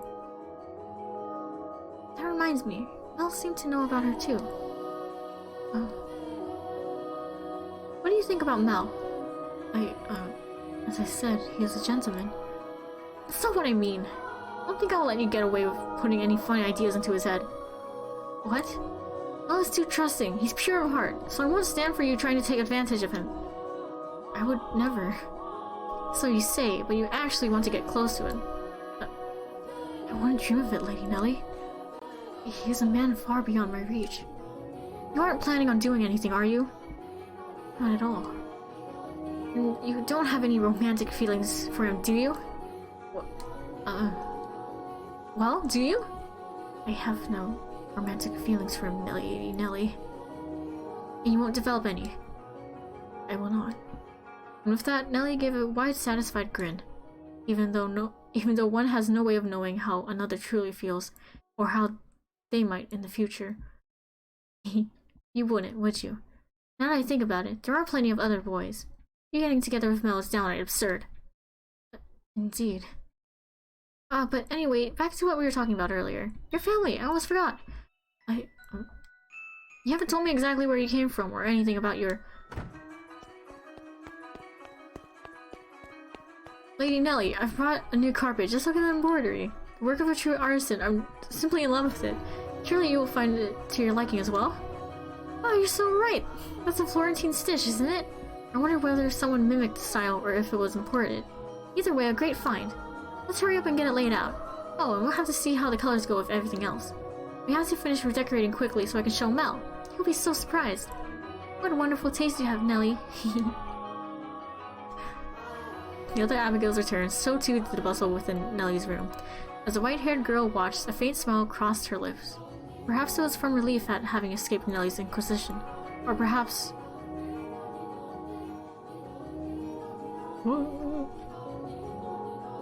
Ah, Nelly, I'm back.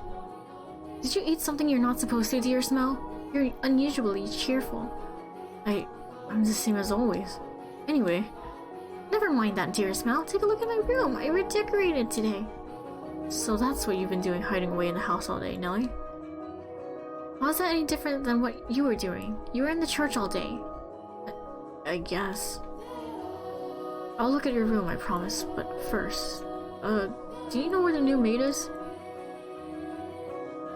Now, don't get any strange ideas. I just haven't yet had the chance to introduce myself, and I thought I should as a member of the family.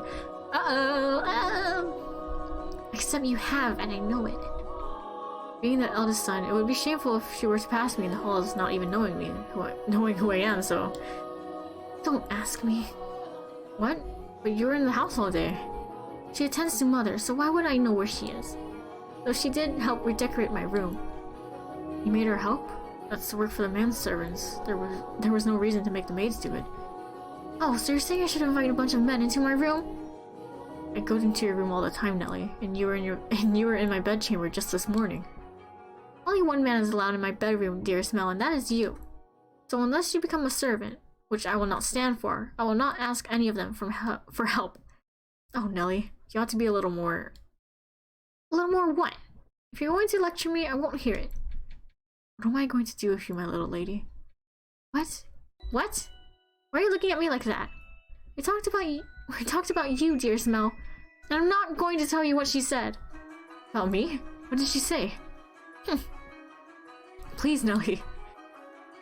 She said she has no romantic interest in you. Well, why did that even come up? Because we're both girls. We talk about things like what kind of boys we like and who's the most handsome. Sad boy. Why do you look so downtrodden, dear Smell? You look like a sad little boy who can't get his crush to notice him.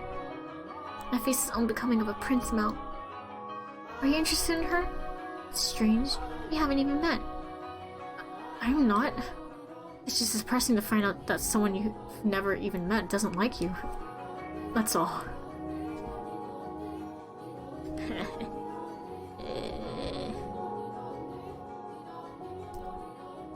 I'm going to make my move. I must do it soon. I don't have much time. The master of the house isn't around, so next in line would be him. That painting.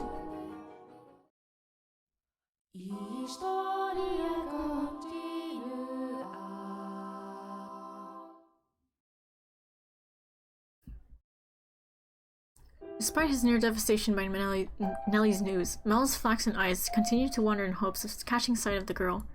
By now, it should be quite obvious to you what Mel was feeling, but the boy himself was having difficulty comprehending the things going through his heart. Emotionally, he was horribly unstable, like a ship without a sail. And still, every time he spotted the white-haired girl, his heart would leap, his whole body jitter with anxiety and excitement. He had never felt anything like this before, and as such, he struggled to keep these strange emotions in check. Whenever he saw an opportunity, Mel would speak to the white-haired girl. In days he was unable to, he either spent in secluded silence or distracted days. Love is a curious thing, and has the power to change those who experience it. When he did manage to approach her, he tripped over his tongue. Again and again he talked to her, and again he stumbled. I imagine if you were to take him to see a romance at the theater in his present state, he would cry just as much as little Nelly. We cry at tragedies because we draw parallels with our own lives. At least, that is what I think. Great tales of romance attain true gravity with the audience only when they are personally familiar with love. No wonder I bawled so much. Oh gosh. In any event, the white-haired girl was, as a result of this, visibly perturbed. She was delighted that he was being so kind to her, but confusion overpowered every other emotion. He appeared to be at loss for what to do as he clumsily catapulted words and stares at her. But Mel did not back down, though he probably knew not what caused such fiery emotion to erupt from within his breast. One's first love, in particular, tends to burn like a wildfire.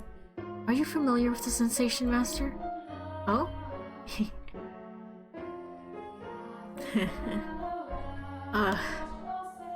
There she is. Is she cleaning? No, it looks like she's reading. It's now or never. Ooh. Bro, why you do that? Why you do that to her? That's so mean. Sorry, I didn't mean to scare you. Lord Mel, you very clearly meant to scare me. Because you just wouldn't notice me. What are you reading? You looked pretty engrossed. Oh, I'm sorry. I should have asked for permission. It's fine, no need to apologize. Feel free to read whatever you want, and you're welcome to bring books back to your room if you'd like to spend more time with them. But I was just amazed that the mansion had a library. It must have been a lot of work to collect all these books. There are some pretty old books in here too. Your grandfather's? Some that he collected, and some even older than that. Take a look at this. I think it's a diary, but it's not from this country. Or this century for the matter. Maybe a feudal lord? Here, he's complaining about the quality of the harvest. Can this forsaken land only produce over-sour grapes? Ah, if only the largest of the... Barney? Maybe Barnier? If only the largest of the Barnier estates were mine instead. The land there is much more suitable to cultivation. There you have it. You can read this, Lord Mel? More or less. I've looked over it several times already, so that wasn't too difficult. Why would such an old book be here? Not sure. It and all of this was already here when I moved into the mansion. Have you not lived here your whole life? I was born at our estate, but to me and Nellie, this is more like our home. We moved when I was so young, and we lived here ever since. Nellie and Mother would have both grown quite fond of it. Father, though, often goes back to the house because he doesn't like all the roses. By himself? Yeah, well, sometimes Mother goes with him, but for the most part, he goes alone. But don't get me wrong, it's not because they don't get along. In fact, they act more like teenagers in love than grown adults. It almost makes me sick having to watch it. It is a wonderful thing to be so close no matter how old they may be. True, but still. There are those in the world who cannot be with the ones they care for as much as they may wish. I'm sorry about that. Oh, that's right. The book. What were you reading? I wasn't exactly reading. I do not enjoy reading lots of text, so I was looking at the pictures. Is that so? You seem very cultured, so I thought you would be partial to reading. Perhaps you're actually more like Nellie and eschew your studies? Yes. I wouldn't have guessed. But you like looking at pictures? I do. What else do you like? What? What do you enjoy doing? It can be anything. I enjoy being told stories. Stories? Yes, when I was young, my father would tell me tales. What kind of stories did you like? There was one about an imprisoned girl. Tell it to me.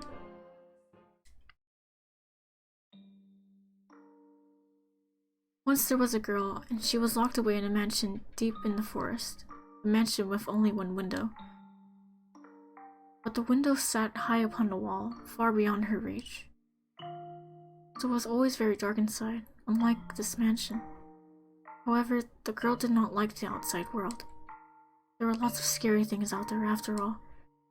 Though she may have been all alone in the mansion, she grew comfortable with the darkness in time, so she had nothing to be afraid of. And then, am I doing a good job? You're doing fine, keep going. What happens next? Okay. And then, the girl grew up. By then, she had already forgotten why she was locked up, but she was content with the darkness. However, her eyes couldn't help but be drawn to the little bit of light that spilled through the one window. Though she was comfortable in the darkness, the sight of the light made her heart race. At first, the girl thought it was because she found it unpleasant, because she disliked the light and the outside. But slowly she came to realize that she was curious about the outside world. What could be happening out there? For all she knew, the town, the forest, the people, all of it could have changed while she was imprisoned in the mansion, but she had no way of finding out. So the girl decided to write letters and throw them out the window. What began as empty grasping became routine, continuing for several months until she was finally ready to give up. But then, a beautiful white dove flew in through the window. Tied to the dove's leg was a letter. Her heart racing, she read the words contained within. It seemed to have been written by a man. The letter contained numerous questions for the girl. It also said that if she attached her reply to the dove, it would bring the letter back to him. She was astonished, but she wrote him back anyway, taking care not to mention where she was.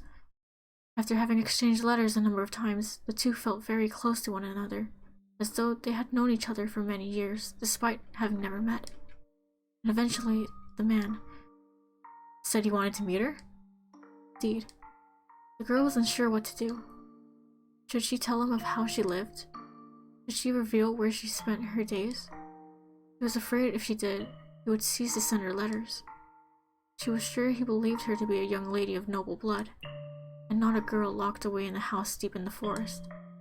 The girl could not bring herself to write a response. She released the dove through the window with nothing attached to its leg, and yet it returned with another letter, written in the man's familiar hand. "You must surely have a grave reason for your silence," it said. "I would like to know what reason. I would like to know that reason, and I would like to help you. No matter what it may be, you have my word." She deliberated. Though his letters were kind, she did not know this man. He was from the outside.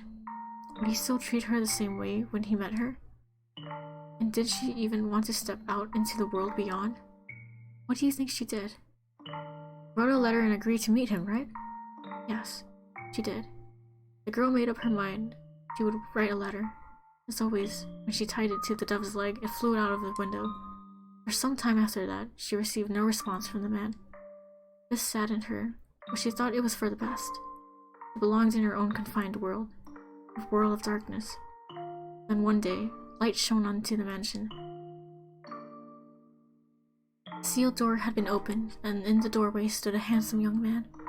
"I have come for you," he said. The man was a prince from a neighboring kingdom. When the girl stepped outside, before her sat a magnificent carriage, the likes of which she had never before seen, accompanied by many servants. The prince, kind as in the letters, swore his love to her, and the two lived happily ever after.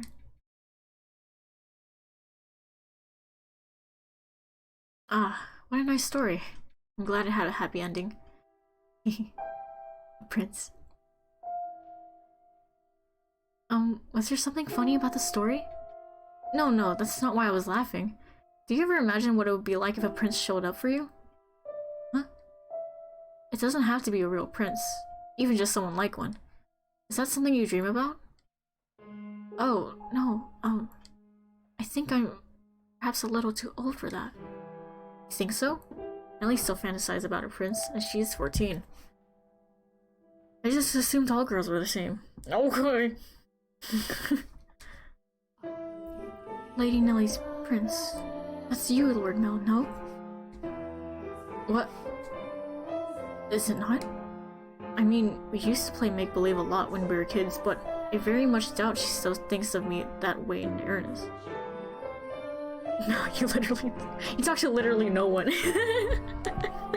Oh my gosh. Ugh.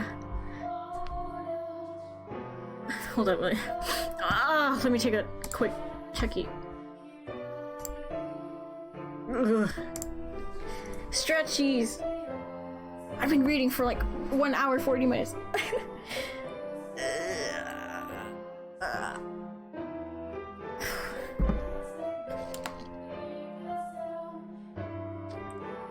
I cannot stop though.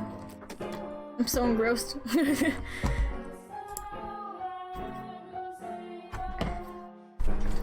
Okay. When she calls me her prince now, it's mostly in jest. You sure about that, Mel? If it weren't, that would be concerning. Oh? That story. Do you know if it's a regional tale? One that's been passed down through the ages? I'm not sure. It could very well be of my father's own creation. You might think me conceited, but I think the story might be about me. The girl trapped in the mansion is you? You haven't been locked up anywhere before, have you? No. Thankfully, I've never been locked up before. Thank goodness. But with an appearance like mine, I can sympathize with her being afraid of the outside world. I have, at times, imagined how wonderful life would be if it were only me and my father.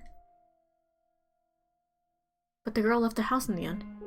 If your father really wrote that story, then I believe it contains his hope for you to end up the same way. Oh? I don't have what it takes to be a real prince and whisk you away, but I can at least pretend. So if it was your father's wish for you to see the outside world, then surely there's nothing wrong with you getting out and experiencing all the scenery that world has to offer. I want to see the outside too. What do you mean by that? Or to be more specific, other countries. So, if you'd like, we could maybe go see distant lands together. Oh, dear Smell! I've been looking all over for you! Nelly.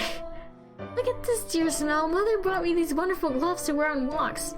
The roses embroidered on his wrists are just precious! Oh my, you're right. They are beautiful. You appear to be dizzy, Lord Mel. Are you feeling unwell? No, I'm fine.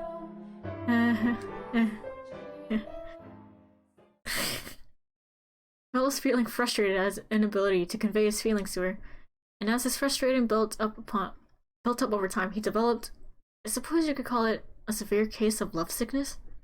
For several consecutive nights, he had been afflicted with a peculiar sensation, a presence in his bedchamber.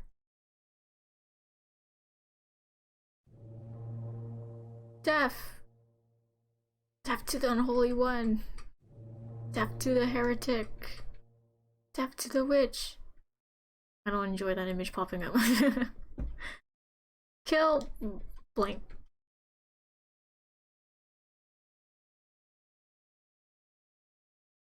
Man's voice. She's... Why? I never wanted her to die. Is she not eating? Seal off the tower. Understood? No one finds out about this. How can you be so calm? Don't you understand what you've done? Huh. Pinning the blame on me? How nice it must be to be able to distort reality with panic. You're just as guilty as any of us. I never wanted her to die.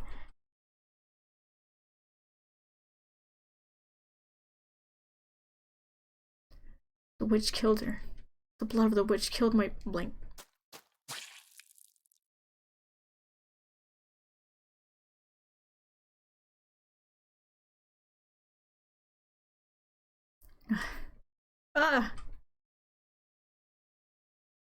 A dream?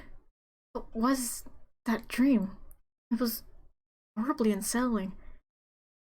I was holding someone, a girl I cared for dearly, in my arms, and she was limp. It was almost as if she were dead. I've been having a lot of really unpleasant dreams lately. I can't stop shaking. Why would I have such a dream? I feel sick. Back to sleep. But I wonder, who was that girl? I can sense someone standing beyond my door. Is someone there? It's like they're watching me.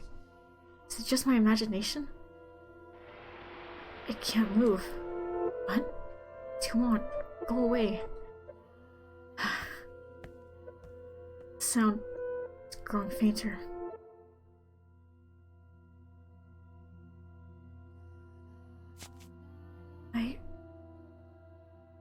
Is that truly what your story meant, Father? But such a magnificent garden. Something we could never have had. Are my intentions misguided? What a beautiful white rose.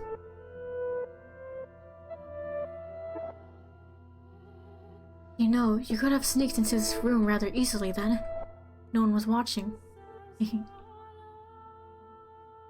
How long have you... Oh, you needn't pay me any mind. I shall not condemn you, no matter what you might do. Rather, I am on your side. I was not going to do anything. Oh? That's so? Then perhaps you were out for a late night stroll. I imagine you have less difficulties going outside at night. Beg your pardon? I will return to the mansion immediately. Oh yes, that reminds me. It was also the middle of the night when the grocer's servant broke into their safe. News of that spread quite far. I'm sure you would have heard about it. Oh? Although, was Jamash present? Dear me, I'm having trouble remembering. But worry not. You wish for it. The mansion shall provide. You are in no danger whatsoever of getting caught. I said that a witch lives in the mansion, did you not? I did. Does that sound perhaps a bit archaic to you? No. I believe those rumors mockingly refer to me. Oh my. I've been accused of being a witch before, which is amusing. I don't have any magical powers. I simply have an unusual appearance. My, what a lovely shade of red. Rose. Something the matter? This rose was white until I took it in my hand. Is that so? I apologize. I must sound mad. I'm sure I was just mistaken. Couldn't possibly have changed. I wonder. Yes? Did the girl locked in the mansion become a princess? What? We should lock up and head to bed. Make sure all the shutters are closed nice and tight, and then draw the bar on the front door.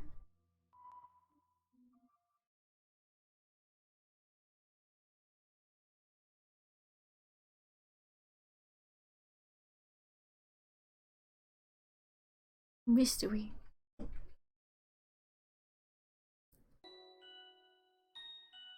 Slowly but surely, time trekked onward, everyone working toward their own individual goals. Each early summer breeze that blew through the garden was like God's hollowed breath carrying the flower's fragrance into Rose Manor's windows. If only time could be stopped in this beautiful era made to live on through eternity. As usual, Mel's eyes chased after the white-haired girl, and Nellie pursed her lips in frustration at him. She was still rather docile, even taking into account how self-centered she behaved, how fickle her temper. Nellie's fits were still no worse than a playful kitten. See? At that very moment, her lively little feline had her claws poised to swat at the flaxen-haired young man. Mel, you promised me, or have you forgotten? I haven't forgotten. I was just asking if we can go another day.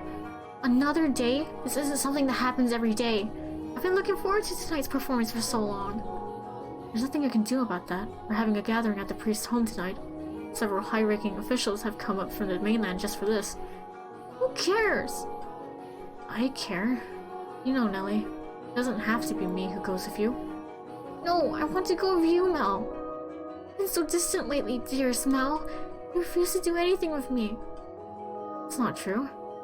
Tell me, if you can't go today, when can you? When will you be willing to go out with me? When will you be willing to play cards with me? To have tea together? I can't make any promises. I have things to do. Obligations. Nellie, you're almost an adult yourself. Stop acting like such a child. I'm not an adult yet. I'm still a kid. If it means I don't get to play with you anymore, dearest Mel, then I don't want to be an adult. Nellie, you can't... Lady Nellie, the master wishes to speak with you. Huh? Father does? What could he want? Go on, Nellie. You can't make Father wait. He's very particular about people keeping their appointments. Yes, he is. Unlike you, dearest Mel. He's gone in such a foul mood. Oh, thank goodness for small miracles. Nellie just won't seem to take me at my word lately. You mustn't be so harsh on her. She is your one and only darling little sister. You're right, but still, she's taking it a bit too far of late. Oh? I'm not so sure. She does not seem to be behaving any differently to me. Am I the only one acting differently then? Well, enough about that. Can I ask you a favor? Me? What can I do for you? I was thinking... Physically, Mel was undeniably a young man, but the smirk that crossed his lips as he schemed gave his face the sweet look of a little boy. Or perhaps that was simply part of his charm, and it was not the age disparity, but his character that made his smile so heartwarming. What did he ask of me? We shall find out soon enough.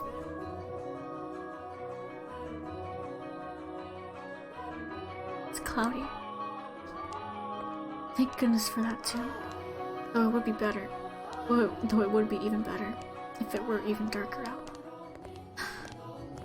I believe the textile shop was around here. Ah. Hi there. Lord Mel. Fancy meeting you here? Yeah, what a surprise.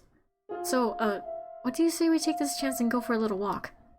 Since you're sensitive to sunlight, we can keep our eyes out for shadowy areas as we go. And if you feel unwell, just let me know. I was sent out to run an errand. Don't worry about that. Come on, follow me.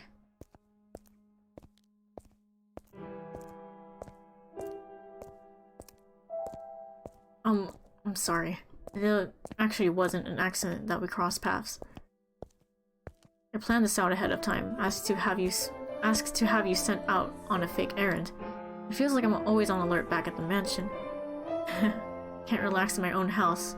It's actually kind of funny. Sorry, that was inappropriate of me. I just thought, since the sun's mostly blocked out, it would be alright if... I'm feeling just fine.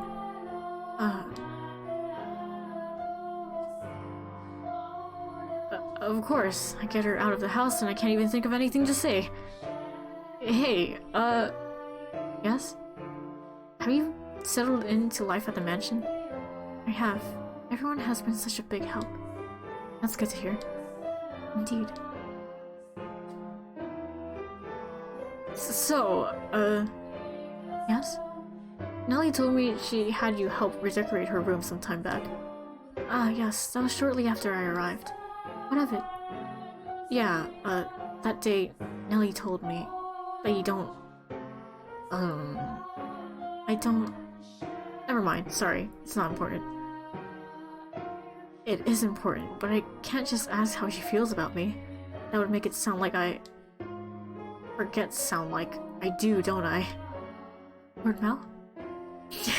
Oh, sorry, has something on my mind. Looks like it might rain again today. The weather usually gets better as summer approaches, not worse like it has been. It won't be a heavy storm though. No? The wind is too gentle. You can tell from that? Vaguely, but yes. Huh, that's impressive.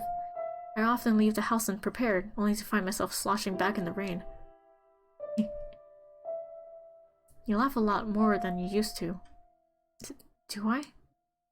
Yeah, and I like that. You look better with a smile on your face. The smile suits Lady Nellie much more than I. What? Your smile and your smile are completely different. Also, the smile suits you as well, Lord Mel. Did you really think so? What am I supposed to do in the face of a smile like that? So, yes? Knowing her, if I ask if I'm opposing, she'll say no without hesitation. Trying to cover myself isn't going to get me anywhere. Hold on a second. I never did get you those flowers like I promised. There was a single white rose blooming in the garden. I was planning to give it to you, but it disappeared before I had the chance. So, I'd like you to have this. It's not a real rose, but it won't wilt either. I was holding an ornamental white rose. It was an impressively detailed replica of the real thing, crafted by an incredibly skilled artisan's hand. It was, I imagine, made by the same craftsman from whom Mel had ordered Nellie's birthday necklace. The young man who but a handful of days earlier had said he had no sweetheart, had come in to commission a present for a girl. The master of the shop must have been quite surprised, or perhaps it had given him a good laugh instead. It was for this moment that he was so desperately sought for time together with the white-haired girl. I don't know what you like, so I had to base it on my sister's tastes. My, My apologies. I cannot accept this. Is the design not to your liking? No, I just... If you're concerned about how much I paid for it, don't be. I just wanted you to have it, that's all. Please. Why are you so kind to me? Why? Because... I'm sorry. I can't accept it. A clear glint of flustered panic was visible in your red eyes. There is not a girl in the world whose heart would not flutter at the sight of the sparkling rose accessory. But her reaction was far from delight. As a matter of fact, there were traces of fear and apprehension in her countenance. I beg your pardon. Hold on! With a look of distress on her face, the white-haired girl made to run off, but Mel grabbed her by the arm in the nick of time. At least, tell me why. Is it because you dislike me? I never said... Something's wrong with me. From the day you arrived in the mansion, it's like I haven't been myself. I've been strangely aflutter ever since then. Whether I try to study or whether I try to read, none of it sticks. I'm just looking at pages of text, tracing rows of letters only for them to disappear as soon as I look away. It's all because of you. I truly am so sorry. Please, don't be any more generous than you already have. I'm with you, my willpower wavers. What do you mean by that? So sorry. Wait! Mel's grip loosened for a moment, allowing her to slip free and dart off like a gust of wind, not giving him a chance to stop her a second time. The dumbfounded flaxen-haired boy stood frozen in place, left all by himself. The breeze, which the bright-haired girl had called gentle earlier, felt faintly chilly, almost as if mocking him. Oh no! Looks like she's even less fond of me than I thought. God, I'm crying. I'm pathetic.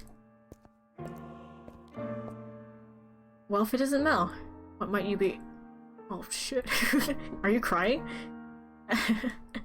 So pitiful. Sorry you had to see this. Think nothing of it. I passed by a girl just a few moments ago. She appeared to be rather distressed as well. Did something happen between the two of you? I wasn't good enough, it seems. Not good enough? That was the new maid I was telling you about before. I was, like you said, Father. I was keen on her, quite. Enough to bring me to tears like a miserable child. But she rejected me. I don't even have what it takes to be a stand-in prince. Mel, I apologize for complaining to you about this. I'm completely hopeless. Mel, please don't try to cheer me up. I don't need any sympathy. It's just... No, Mel, listen to me.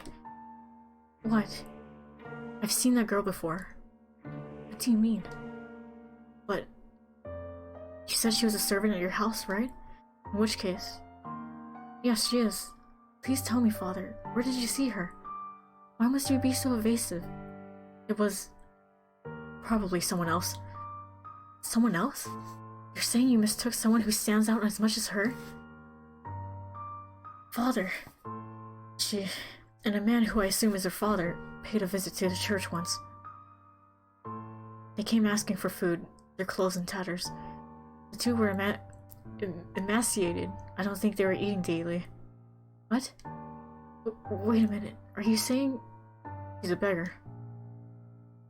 But Father said she came from an esteemed house.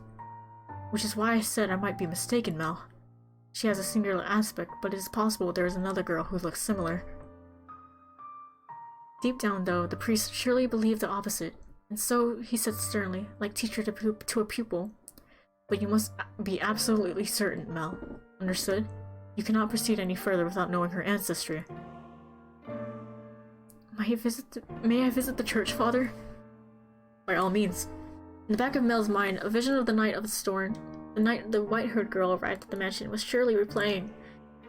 She had been wearing little more than rags and covered in grime, hardly the appearance of a respectable young lady of class. Have I been putting her through unnecessary stress? If she actually turns out to be nameless, to be rankless, no matter where she comes from, my heart is decided. I will not fool myself about how I feel any longer. No, I cannot fool myself. But how does she feel? What will everyone else think? I have to find out why she was welcomed into our house. I'll ask Mother or Father. No, If for some reason they don't know she isn't aristocratic, I'm better off not saying anything. But if they don't, then does that mean she's been lying to us? And to them? Have to find out. This time, I must get answers. Ooh, things are going down! I'll probably stop when I finish this door, but let's see. It should be before, maybe an hour. Let's see. Let's see how it goes. I don't really remember either. No, absolutely not. You come back and the first thing you say is that? I hate you, Father. I will not stand for this. It's great. Oh fuck. It's amazing. Why? Why would he just suddenly throw that on me? He didn't even ask for my opinion.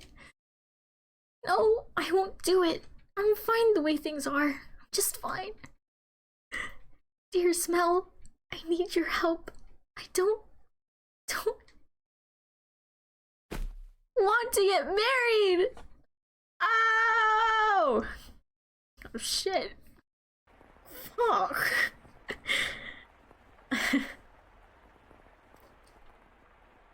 She's a baby, right? Yeah, she is. This may be sudden, but I must confess that I made a grave mistake.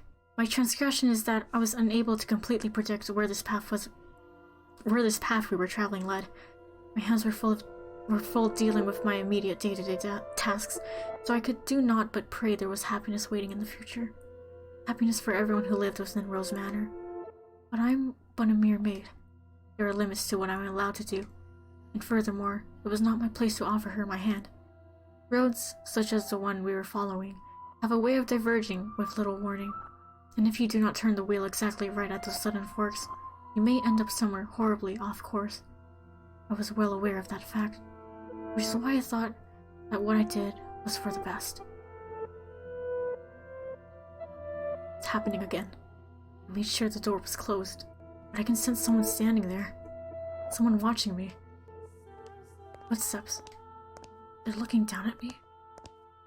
I want to open my eyes, but I can't do it. Curses. Just going to leave without doing anything, aren't you? Then hurry up and get out of here. Free me from this torture. No, tonight they're on my bed now, looking down at me. My neck. What? I can't speak. I can't move. These cold fingers. That soft breath. What? Why? I can move my body, but that's not important right now.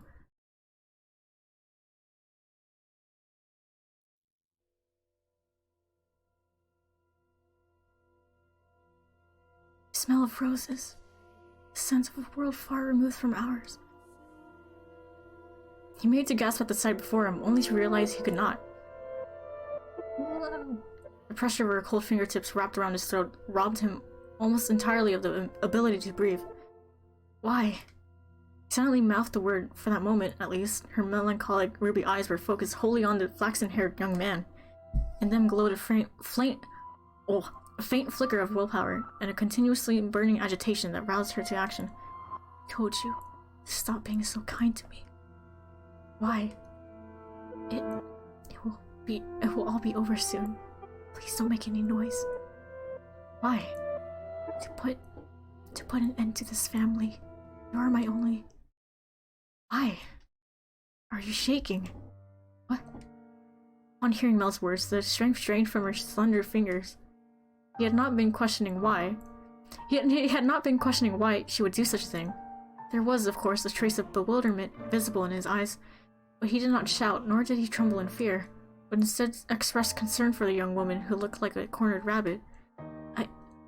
I'm not... You are. I can see it.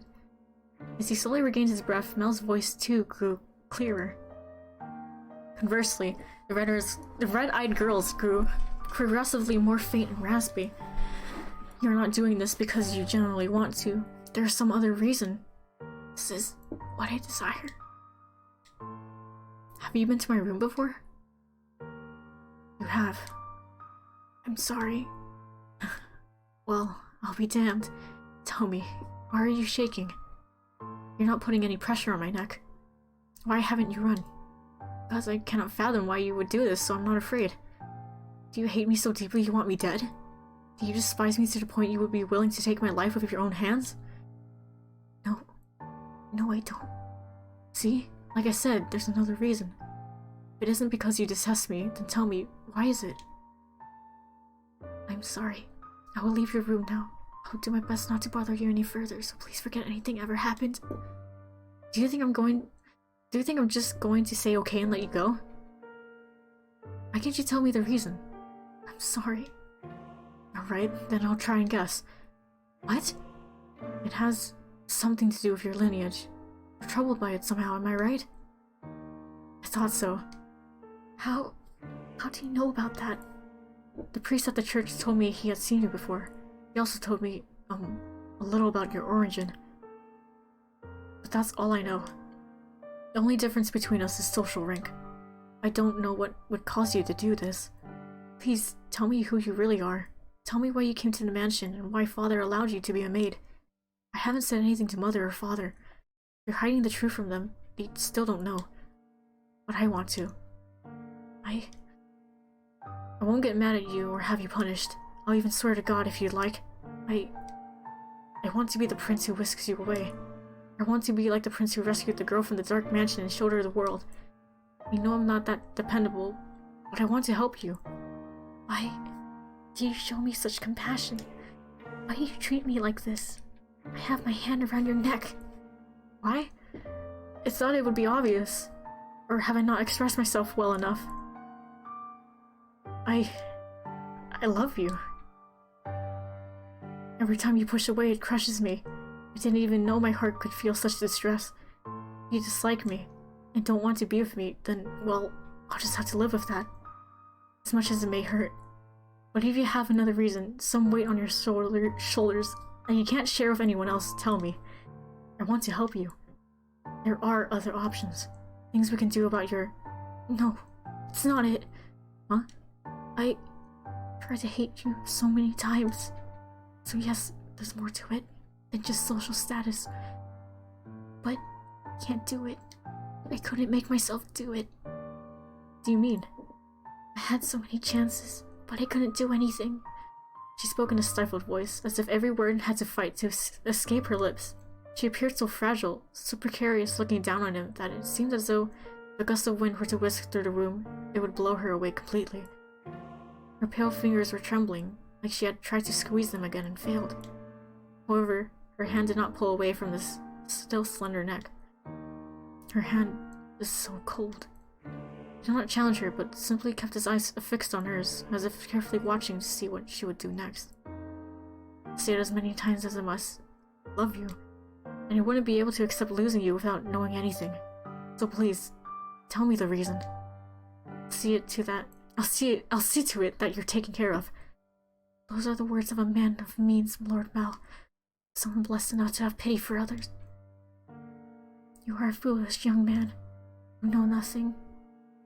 But the greatest fool of all is myself. If you agree to punish me, I will talk. Tell me. Her long white hair and his soft flaxen hair touched. For just the briefest of moments, it appeared in the darkness as though they had fused together. The white-haired girl, having finally gathered the courage, began to slowly tell her tale. On the night of the storm, I paid a visit to Rose Manor. This mansion. My father and I were always on the move, traveling across the land by foot, so it was only recently that we heard rumors of Rose Manor. There were several reasons we couldn't stay in one place. First is my unusual appearance. People often find the color of my skin or eyes disconcerting. So after living in one place for long enough, unsettling rumors would begin to spread, forcing us to leave. Another reason was my father's line of work. He painted pictures for a living, but he had trouble finding a patron, so he had to work day to day. When he was no longer able to find work in the city, we would move. We were birds that migrated without a flock. When we arrived at this town, my father was exhausted and weak. That is when we learned of Rose Manor, the family who dwelled within it. Rose is a name my father could never forget. He was, long ago, a painter in service of the Rhodes family. Hold on. Your father was an artist here? Yes. It was before I was born, so you probably don't remember, Lord Mel. So, you knew about us before you came here? As long as I can remember, I've known the name Rhodes. Father was chased from your house, just because they didn't like something he painted. Having failed the Rhodes family, no one else would become his patron. Just as a good reputation spreads, so too does a bad one. Branded once as a failure, no one will take you in ever again. Your nobles throw your parties and spread your gossip about this painter or that sculptor. The rose you tried to give me is an example of that. It was certainly crafted with skill, but the jeweler is only known because some aristocrat spoke highly of him. My father's paintings were no less skillful. His was a talent that could not be easily imitated, but no one was willing to separate the art from the artist. The Rhodes family stole everything from my father, but even thrown out onto the streets, his only skill was painting. That was all he could do to earn a living. What little money we had for food, he gave to me. He did everything he could to ensure my survival, even at the expense of his own well-being. My father passed away in this town. Up until his last breath, he was only ever concerned about me. He held me in his arms and ran his fingers through my hair, an apologetic look on his face. If I had a normal appearance, I'm sure life would have been much easier. He was always telling me how sorry he was for making life so hard. Even though it's not his fault I look like this. I disdain the Rhodes family for putting my father through such hardship. I imagined you were still living in decadence, acting as though nothing had ever happened. No, you wouldn't even care about the fate of one simple painter. Our lives meant nothing to you. And so, I sought to bring misfortune upon you. That's why you tried to kill me. In truth, I had wanted to take the master's life, but your father spent so much time outside the mansion. So, you're right. If you lost me, it would put my family in a very difficult position. That is the whole of my tale. You now know about my father and how I feel about you. Having told you of the blackness in my heart, I cannot go on living like nothing has changed. Please give me punishment. Why? Why would you have me put the one I love through any more misery? I'm not fit for your affection. Not only because I'm not aristocratic, but because every time I spoke with you, I did so holding this darkness in my heart. Does that not unnerve you? In the end, it was my family's actions that caused you so much suffering. With that your father were still alive, perhaps I could have done something. Sorry. Besides, you hesitated. You didn't actually kill me. What am I even to punish you for? As you said, you had countless opportunities, but you could not bring yourself to do it. Tell me, why couldn't you kill me? Because If it's because I've given you enough reason to have even the slightest bit of interest in me, nothing was as I envisioned it. What? I assumed the residents of Rose Manor would be called people who believed that wealth and rank mattered above all. But on the night of the storm, the mistress was the first one to extend her hand to me. I arrived at the mansion disguised as a beggar. Actually, disguised is not the right word, as many nights I only survived on the generosity of others. The mistress did not send me away when she saw me. Quite the opposite. She took me in as a servant. So that was Mother's doing. I could scarcely believe she would invite a stranger into her home, as she would treat a stranger with such compassion. I thought perhaps she knew who my father was. I had never met any of you before, so she must simply be that kind-hearted a woman. And the mistress continued to treat me with kindness, despite my disquieting appearance and the darkness in my heart. In time, I began to grow less and less sure of myself. Was what I meant to do truly right? Were the things I felt truly justified? But it was a certain fact that my father was here, and that he had been chased out. So I decided I should take your life, to put an end to everything before I wavered any further. Then... You were too kind to me. It's all your fault. Because you laugh with such affection, because you give me smiles like that, because you say the things you say, I'm sorry. No, don't apologize. So happy to hear that. Despite, the unusual circumstances. Please, don't say you want to leave. Don't ask me to punish you. Couldn't do anything for your father, but at least allow me to do something for the daughter he cared for so dearly. You're far too kind-hearted. I'll be happier with you around. You can become a real aristocrat. Huh? There are families that would be willing to adopt you, especially knowing it would bring them ties to the Rhodes family in the near future. Are you saying... as long as you're okay with that, of course. I don't understand. How could you possibly say that? I have my hand around your neck even as we speak. It seems reasonable enough to me. I'm desperately looking for some way to not have to lose you. But I couldn't. I don't know any etiquette or social customs. How could I? You can learn all of that. You're pretty and naturally graceful. You'll do just fine. You are such an aristocrat, Lord Mel.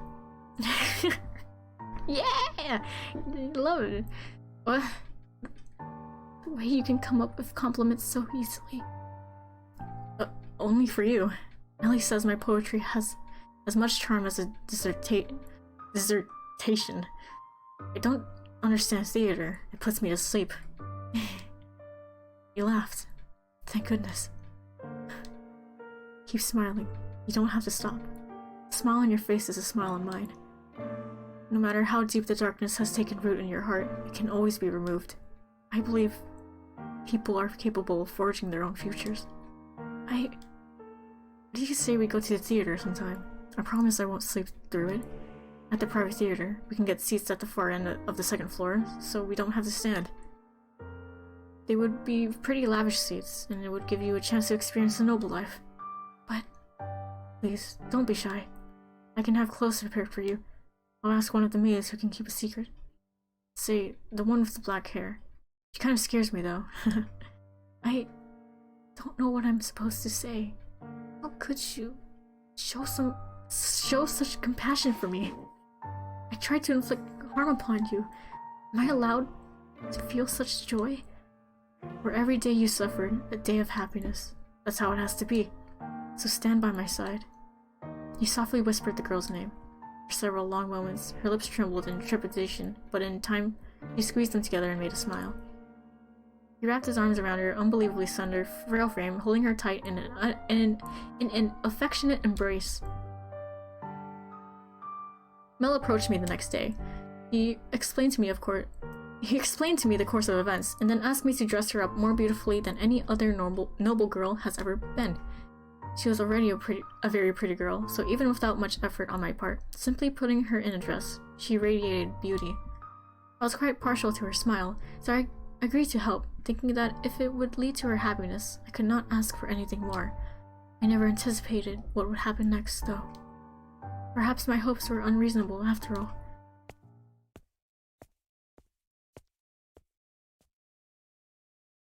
Hee.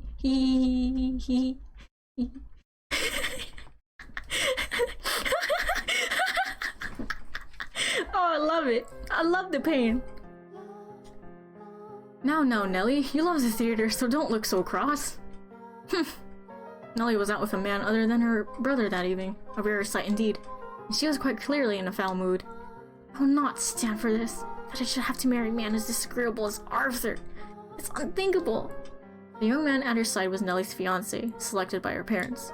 On any other occasion, she would have snubbed an invitation from any man who was not Mel, but she had little say in this matter. She was, for lack of a better word, forced to go out with him. And oh, how fiercely she had fought against it. She had shoved aside the Abigail trying to fasten her corset, locked herself in her room, and sobbed for quite some time. It required the combined efforts of several of us to get her ready and out the door for a date. Come now, you should at least pretend you're enjoying yourself, or do you want people to think we don't get along? Do we get along? Well, I want to for what it's worth. What's it worth to you is my name, not me. Are you really going to be like that? I went out of my way to take you to your favorite play. The least you could do is be a little kinder to me. What was it called again? Romeo and Juliet? It's been running for 6 or 7 years now. A family like yours or mine could pay to have a brand new script written. So why should we have to see an old play at a theater full of commoners? It may be private, but even so, I would rather just have a show put on at my estate. Stop talking already! Why should I have to marry someone like you? I have absolutely no desire to marry you. Whatever it takes, I will put a stop to this. I'll talk to my father as many times as I must. Please, don't make such a scene. It's shameful. There are people around. Remember, you represent your family. Besides, our families are hardly strangers to one another. Try as you might, I doubt you can get rid of me. No matter what you say, you can't break this engagement. You don't... Your parents gave you too much freedom, and look at what a spoiled little girl you became because of it. Goodness, you're going to be quite the handful. Oh, get off your high horse! I mean, you could kill him. I mean, damn, you're right. No, you're the one on a high horse, Nelly. You're going to be my wife. You could at least put some effort into liking me. What happens when I take you to a social engagement and What happens when I take you to a social engagement and you act like this? It's shameful to the both of us. This is coming from someone who used to call me Lady Nelly. What's your problem? When you choose to act like a lady, I'll gladly call you that again. Goodness gracious. Put yourself in my shoes for a second. I have to marry a bratty little girl because it will help my family. How dare you talk about me that way? You're not a damn princess. Open your eyes. If you think talking to your father will get you out of this marriage, you're welcome to try. I doubt he'll have it though. Otherwise, you can just go complain about it to your friends. Oh, that's right. As far as I'm aware, you don't have any friends. Bro. No! As you wish. This is so frustrating. Why should I have to listen to this jerk mock me? I have Mel. I know. Father won't listen to me. I'll ask Mel to talk to him. Mel will be able to convince him. Come on now, your favorite play's about to start. Maybe you should face forward. Enjoy while it lasts. You'll be talking down to me much longer. What? Is that... Wait, Nelly! Get back here! What is that damn child's problem? I didn't give her permission to leave. Father will be sure to hear about this. I cannot have the roads making any more of a fool of me. Oh shit! You're fine, don't be shy. But so many people are looking at me. It's because you're gorgeous. No, it's because I look strange. I assure you, that's not the case. It is true you have an unusual appearance, but right now the unique color of your hair, your skin, and your eyes all serve to accentuate your beauty. You sound like a prince, Lord Mel. What? You think so? I mean, I did say I'd be a stand-in prince for you, but... I think you're a wonderful prince, not just a stand-in. Which makes you my princess, then. I don't... You're supposed to say, yes, I am, there. You're going to make me sad. Well,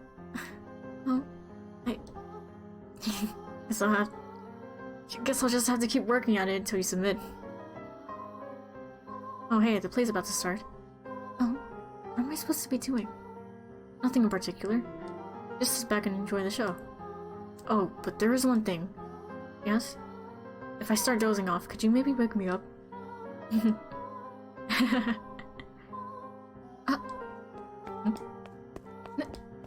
What? Oh, fuck. Dearest Mel! Nelly? Dearest Mel, what are you doing here? I asked her to join me.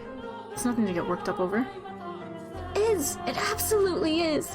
How many times have I asked you to come with me, and you wouldn't? You don't even like theater, dearest Mel. You brought her? You're right. I'm not especially fond of plays, but I wanted her to be able to see one. Why are you making such a big deal out of this, Nelly? She's not suitable for you.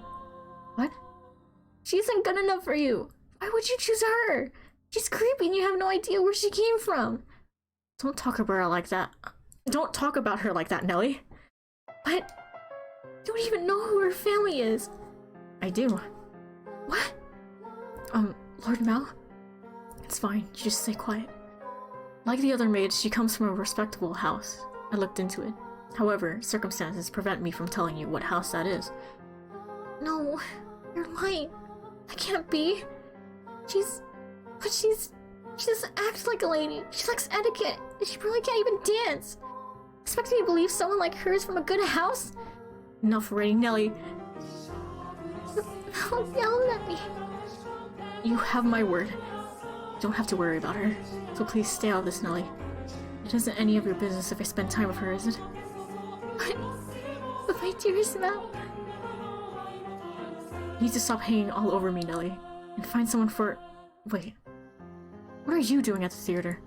Are you here alone? Oh yes, dearest Mel, about that. I have a favor to ask of you. I've been waiting to talk to you about this since yesterday, but I haven't seen you at all. Settle down, Nelly. What is it? Father had me engaged without consulting me, and he picked Arthur, that disagreeable little... Oh, right, that. Yeah, Nelly. Yeah.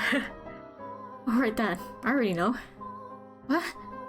I heard about it from Father. I've heard it from Father. That reminds me, you didn't show up at breakfast this morning. I see now.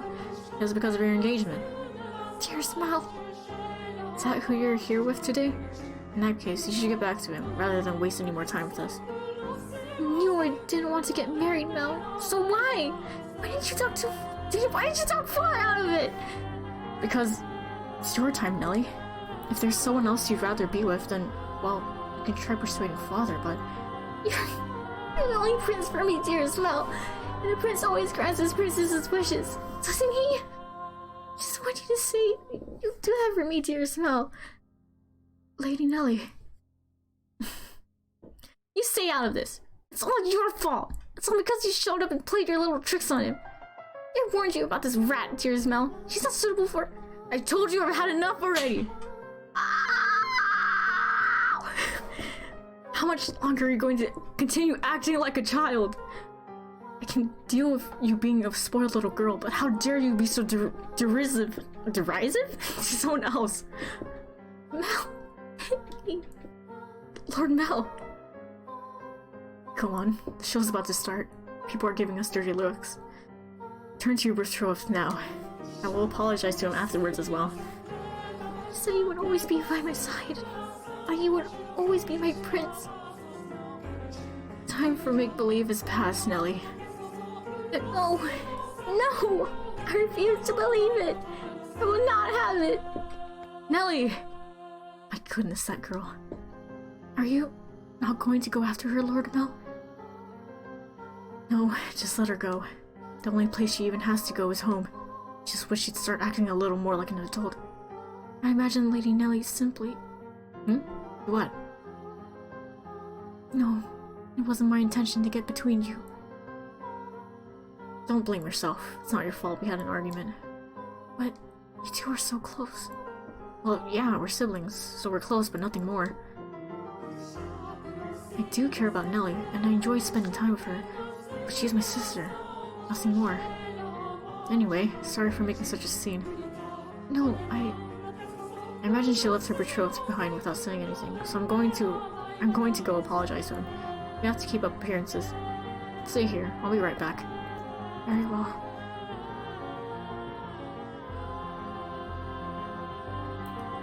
Master, what are your thoughts on the tale so far? Which of the siblings do you think was in the right, Master? The brother or the sister? Oh my, I apologize for the abrupt question. Did I startle you? What do I think? Yes. I believe Mel was probably right. He was also surely happier than her. As Mel had anticipated, Nellie fled from the theater, leaving her fiancé behind. He forced her way into a carriage, stopped outside, probably one called for a different nobleman, and ordered it to take her home. Mel's assumption was correct. The only place she had to return to was the mansion. The sun was beginning to set, and as a young lady, she could not simply go wandering through town alone. Nor did she have any acquaintances to take her in.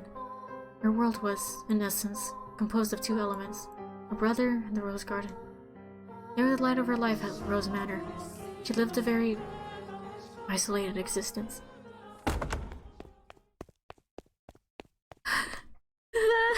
I can't do much crying here. When she escaped back home, Nellie went straight to her room, locked the door, and began sobbing. The waves of her sorrow came crashing effortlessly over the levees? Tears streamed through the cracked walls of the dams, blocking her tear ducts. Why? Why? Why won't you help me, Mel? Why won't you take my side? The decor in her room appeared blurry through her damp eyes. Memories of the day she had it redecorated played back in her mind with crystal clarity. She told me. She had no feelings for you. That liar! That liar!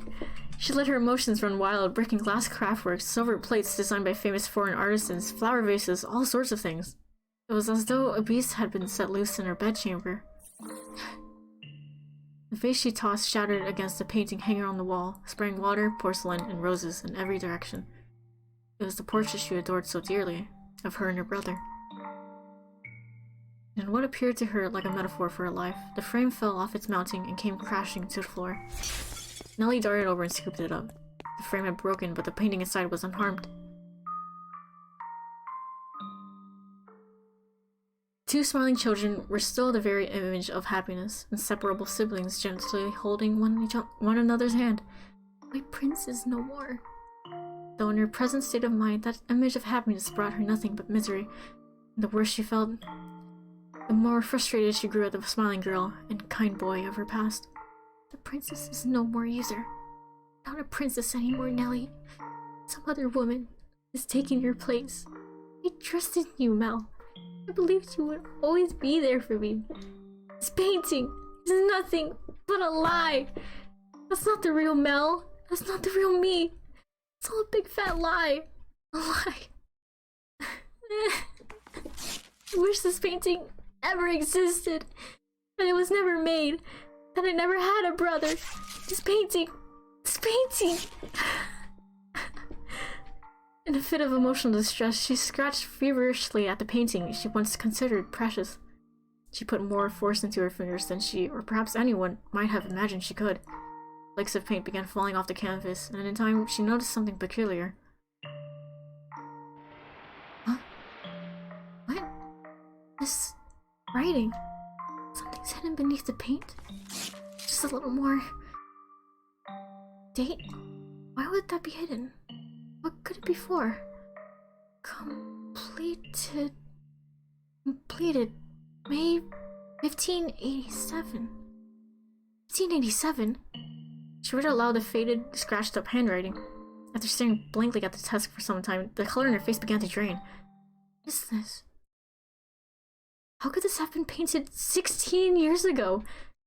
I was even born then, and Mel would have been just a baby.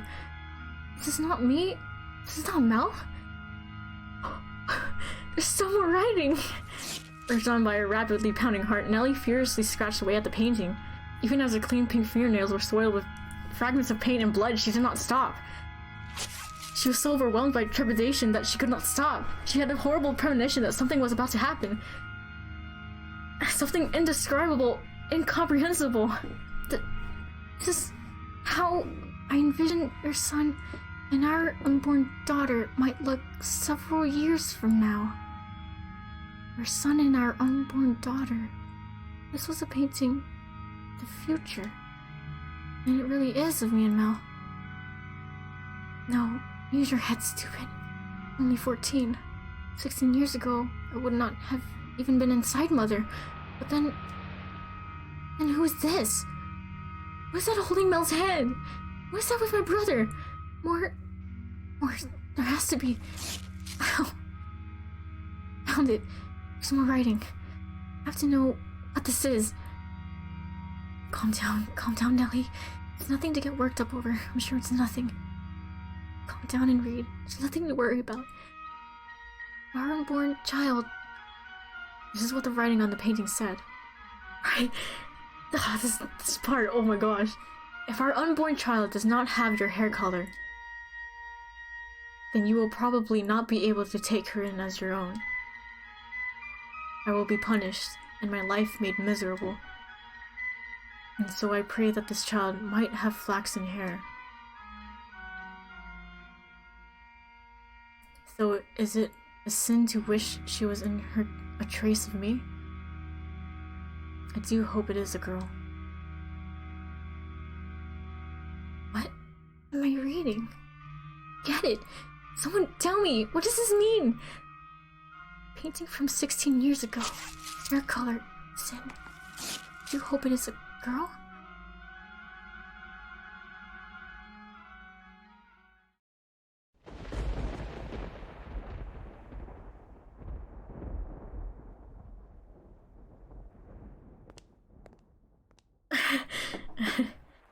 Yes? It's Nellie. Let me in. Lady Nellie? Oh, you changed out of your dress. It's a shame. It looked nice on you. Really did look so nice. Almost like you were a princess. Lady Nellie? Say, I got a question for you. Do you mind? By all means. What color hair did your father have? I beg your pardon? Did you not hear me? Should I repeat the question? No. I assumed it would be about Lord Mel. I'm just so curious about where you got that white hair color from.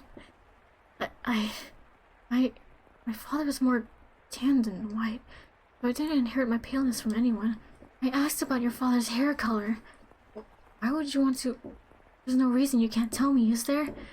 My father, had white hair, but that was simply because he was an older man. I do not think he was born with...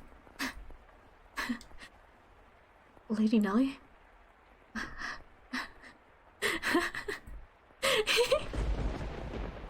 Hey, guess what? I figured it out. I figured it all out. It was so simple. There's only one difference between you and me. The one thing that Mel fell for is... Why do you have those... No, stay back.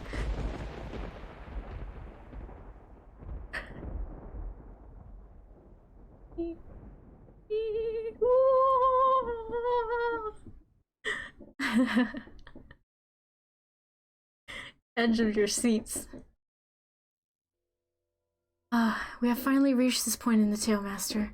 If your memory has been refreshed, then we can return to the mansion immediately. Very well then. If you insist, Master, we shall proceed with the story. It was a stormy night, much like the one the white-haired girl had first arrived on. I was quiet as a crypt in the mansion, not a single light visible in the halls. The house sat in wait for the sun to peek out over the horizon. The darkness is, generally speaking, something that rushes by like a gust of wind as we sleep. The flaxen-haired young man, too, lay in bed, pale blue moonlight sporadically streaming through the gaps in his drawn velvet curtains as he attempted to submit to slumber. He was having difficulty brushing off, but as time trickled onward, he drew closer and closer to the arms of Morpheus. Suddenly he sensed a presence in the room, much like the one from those nights some weeks earlier. Someone there? Answer me. A slender feminine figure pressed gently against his lips. There was no hostility in emotion, but rather a great deal of affection. Your silhouette faintly visible in the dark room was the same as that night. A flash of lightning shone through the dark curtains, illuminating her beautiful white hair. Several silky locks spilled over her shoulders and brushed against Mel's cheeks. A couple soft puffs of air tickled his face as though he were silently laughing. He assumed her finger held against his lips was her way of telling him to stay quiet. He began to slowly, delicately trace the outline of his mouth, moving down his cheek and along his jawline, as if over porcelain. You're rather more forward than I remember. Well, suppose you always were quite daring. This isn't the first time you sneaked into my bedchamber. You're back. Oh, you're back here. Oh no. Great timing. The boy said in an attempt to conceal his surprise. Do you remember the night she came to exact revenge on him for her father? Indeed, she had proven herself to be a rather bold girl once already. It's dark. I can't see you very well. Why don't I light a lamp? Or perhaps we could open the... Before he could finish, the white-haired girl sealed his lips with her own. In the near total darkness of his bedchamber, two shadows appeared as one. They remained that way for several minutes. Her kiss was innocent, no more than the pressing together of two pairs of lips. And at the same time, the white-haired girl lovingly ran her fingertips across his skin. When their lips separated, Mel gasped for air, and it seemed he had been holding his breath. Slightly embarrassed at himself, he said, Dearest Mel.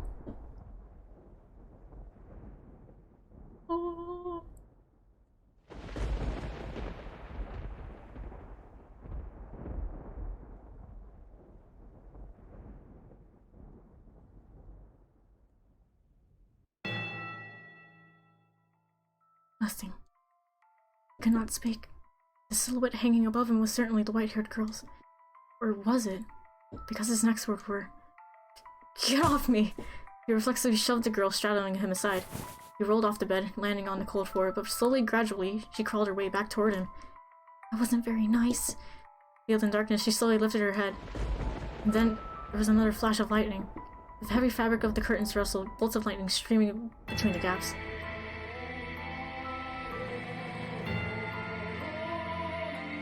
Flaxen irises glimmered. Though in the bluish white light, they took on a twinge of almost golden glow. No need to be so rough. This isn't the first time she's visited your bedchamber. Is it, Mel? Did I not kiss you the same way? Tell me, how does she run her fingers across your skin? What does she do when she nuzzles up to you? Stop. Stop this madness. Nelly. Why would you do this? Because you like white hair, don't you, Mel? You like white hair, which is why you fell for her, isn't it? So if I had white hair, then you'd fall for me too. Then I can be your princess again, dearest Mel. What are you even talking about? You could not escape from his sister's piercing gaze. Why? What happened? How could she? Questions crashed into the young man's mind like waves in a stormy sea. But none of them found answers, they simply caused him further perplexity. Your hair. What happened to your hair? How did you get that color? Well, this?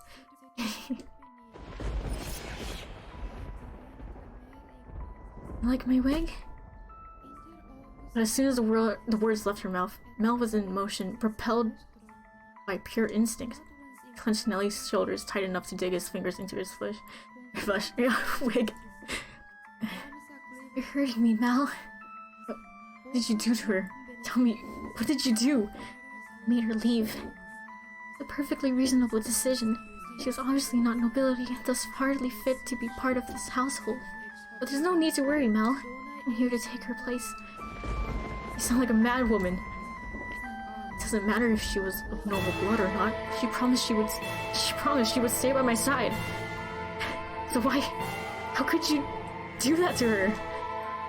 I promised you that long before she ever did. And I love you far more than she ever did, Mel. Have you lost your mind? You're not making any sense. Where is she now? What is she doing? It's always her with you. What more could you want from me?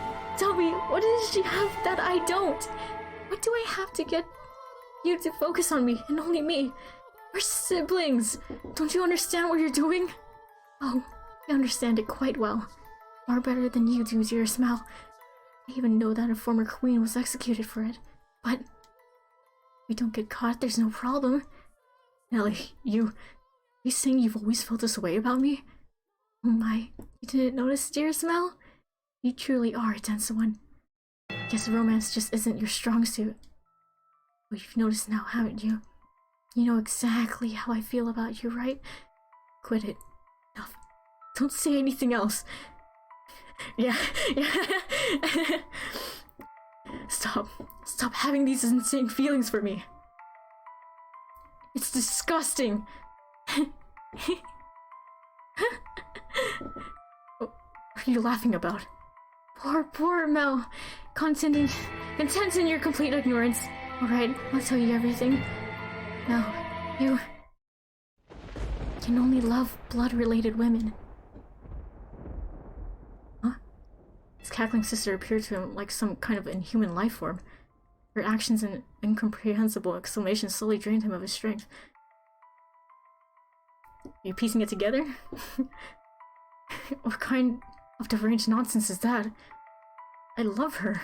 She's sister, Mel. Very funny. How far out of your mind have you gone, Nelly? Poor Mel. Do you honestly know nothing? Say, that her father was a painter? He painted pictures for a living. What of it? For a time, her father painted for her family. I've seen the picture before, dearest Mel. The one hanging in my room, of the two of us. That was painted by her father. He did a good job, didn't he? Kept asking and asking until you finally agreed to hold my hand. How did you feel about that? You were rather embarrassed, weren't you? You remember that day, dearest Mel? Couldn't possibly remember it. There's a chance you might remember this. Before we moved to this mansion, we had a painter with white hair. I don't remember any such thing. It was long ago. Painter in service of the Rhodes family. But that painter did something very, very bad, and because of that, he couldn't remain a part of our household. Do you know what he did, Mel? He lay with Mother. Your father was chased from your house. If the child had been born with flaxen hair, then the painter would not have been thrown out. The baby would have been accepted as part of the family. That wasn't how it turned out. The child had white hair. She didn't look at all like she carried the Rhodes family blood. But see, Mother had me. Hey, and I'm here. It's all the proof you need. The girl born 16 years ago didn't have flaxen hair. Up until his last breath, he was only ever concerned about me. He held me in his arms and ran his hands through my hair, an apologetic look on his face. You're talking total nonsense. What proof do you have? If you want to see it, I'll gladly show you. The artist left a message in the painting in my room. Tell me, am I truly wrong? What did the girl tell you? You're lying. Part of it is a lie, Mel. Everything I'm telling you is the truth. Why don't you go and ask Mother? I'm sure she would throw quite the fit. Mother wouldn't. The mistress did not send me away when she saw me. Quite the opposite. She took me in as a servant. It never made any sense to me. Why would she hire a maid she knew nothing about? Someone who just showed up at the door one day. And when I asked Mother to make her my maid, she stubbornly refused. From a good house? Don't make me laugh. If she were really nobility, she would have given us her name. But Mother was so desperate to cover up her mistake. That doesn't make any sense. I don't believe a word you're saying. It couldn't possibly be true. Wouldn't it be nice if you could bury your head in the sand? But Mel, feigning ignorance is the sin. No, I refuse to believe it. Not a chance in hell. You just don't understand anything. How I feel, how much I've suffered. Do you have any idea how long I've loved you? Knowing that you could never accept my affection. But then, fancy that! You fell in love with your half-sister. Then I should qualify for your love too. Shouldn't I, Mel? Stop it. Enough. Shut your mouth. Not another word. I don't believe any of this. Yeah, the laugh in the distance, yeah, it's nuts. Mel! I know you'll never love me. I know there's nowhere for me to run. Say, when we were kids, was that really me? Was I really by your side, Mel? If that painting tells the whole truth, I was never once I get to be your princess. Not even once.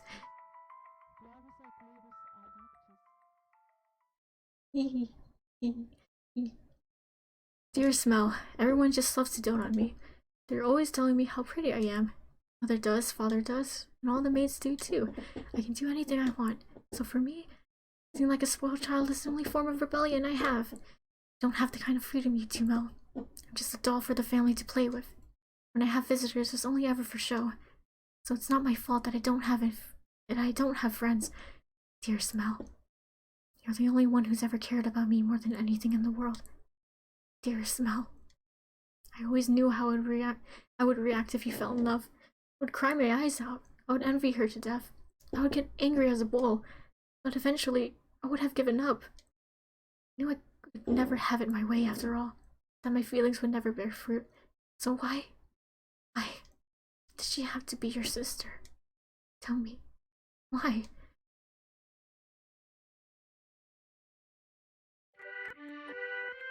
Oh, when times were simpler.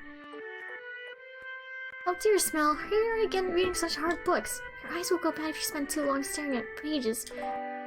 I'll be fine, Nelly. It's not like I'm teaching you. It's not like I'm reading 24 hours a day. Well, it's not good enough. If your eyes go bad, dearest Mel, you won't be able to see me anymore. You worry too much. I can see you fine and well, my princess. Your hair glimmering like the sun, and your beautiful smile. I can see you clear as day, and that'll never change. Plus, the skies are clear today, so you're even more radiant as usual. You know, this is my favorite season. Winter's cold, there's so much rain. I can't stand it. But as it gets closer to my birthday, the clouds go away. I just adore the sun. Oh yes, it's almost your birthday, isn't it? Have you decided what you're going to ask Father for? Not yet. I want pretty dolls and shoes of sparkling gems. And I also want a pretty dress, like the one Mother wears. Less that long is asking a bit much, even for Father. But dearest Mel. I already have what I want the most. The truth is, as long as I have that, I don't need anything else. I don't think there's a jump scare here, no? Wow, really reassuring. Oh? What would that be? The hairpin they bought for you the other day? Or maybe the song they had written for you last year? None of that, dearest Mel. Then what could it be? Now I'm really curious. What is it that's so valuable to you? That's a secret. Girls have so many secrets, they just don't know what to do. Say, dearest Mel, can you run your fingers through my hair? Just for a little bit. What's going on to you, Nelly? Why are you so hungry for attention all of a sudden? Please, dearest Mel. Oh, Nelly, what am I going to do with you? Come over here. And I want to sit on your lap. Yes, as you wish, my beautiful, beautiful little princess. Say, dearest Mel? What is it this time, Nelly? Right now, so incredibly happy.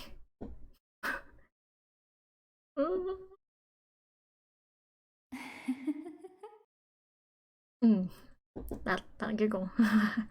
Oh, and out of curiosity, who was it that you really cared so much about?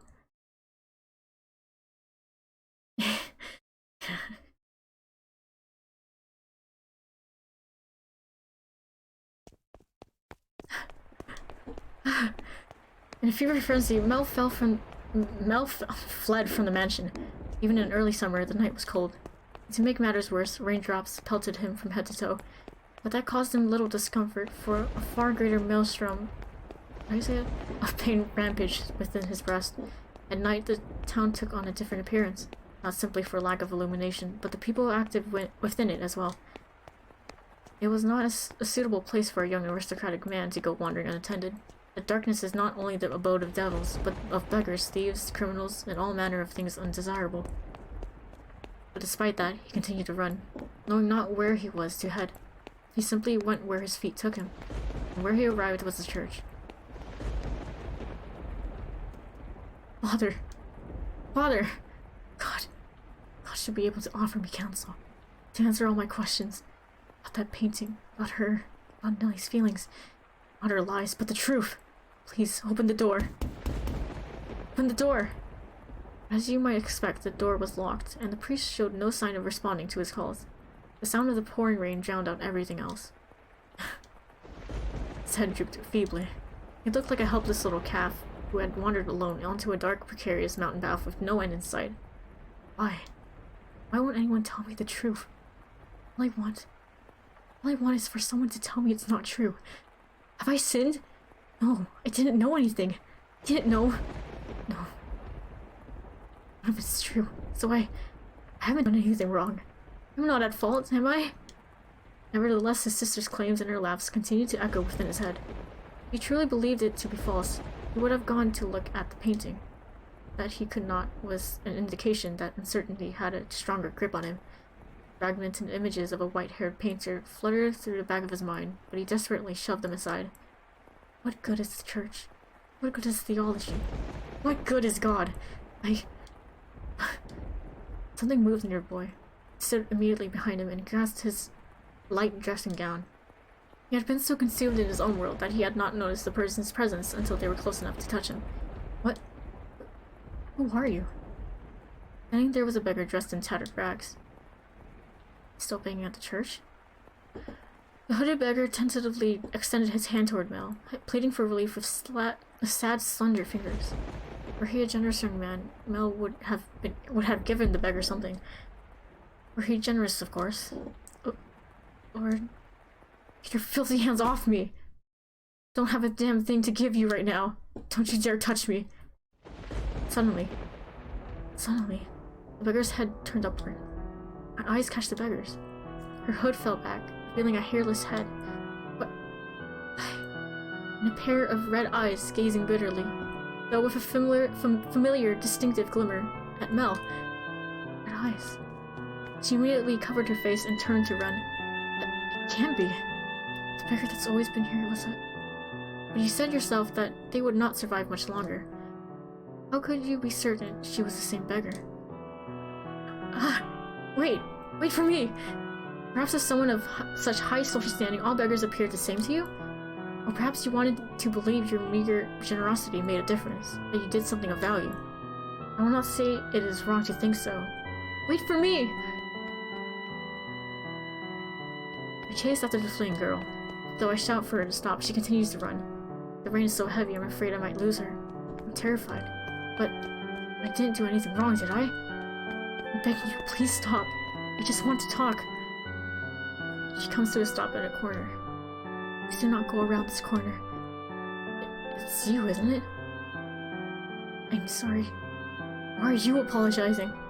What I said back there was terrible, and for that I'm truly sorry. I didn't realize it was you. Please, come back to me. If you're concerned about social status, I'll figure something out, and Nellie's getting married off soon enough. Oh, yes, Nellie. Nellie did some horrible things to you. She's lost her mind. She was talking nonsense. But don't worry, she'll be out of the picture soon enough. I'll make sure you're safe. Say something, please. Are you angry?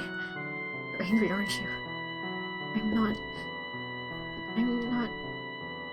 Did you know everything? Did you come to our house aware of everything? What? Did you? Tell me, please. The priest isn't around, and everything Nellie says is a lie. You're the only one who will teach me it's not true. Tell me. Fuck. What are you... A relationship? I don't understand what you're saying. See, you don't know. You don't know. It's for the best. Nellie's the only one who knows. She'll be gone before long. Everything will be alright. Lord Mel, it'll all be alright. Let's go back. I'll make sure you're never put in danger again. Begging you, stay with me. My appearance is no longer suitable to stand at your side. You saw how unsightly I am back by the church, did you not? Hair can grow back. That's not a problem. Now I truly look the part of the hideous witch. I am to blame. It was a sin for me to find happiness in your kindness. What are you talking about? My sin was falling in love with you. Not what happened to my father, nor how we had to spend our days. There's no sin in that. We have our whole lives ahead of us, don't we? Enough time, this whole tragic mess will be behind us. Things will only get better from here. I'll be your prince, like the one who took the girl to see the outside world. So please, give me your hand. Come to me. Don't leave me all alone. I need you by my side. Please. I extend my hand around the corner. I sense her hesitating beyond the bend. I'm begging you. I can't see what's on the other side, but a vision of her reaching out to put her hand in mine wells up in my mind. But the story never had an ending. What? It doesn't take my hand. I doubt the girl ever wrote that letter. She's not there when I turn the corner. Why? How did things end up like this? Where did I go wrong? Oh God.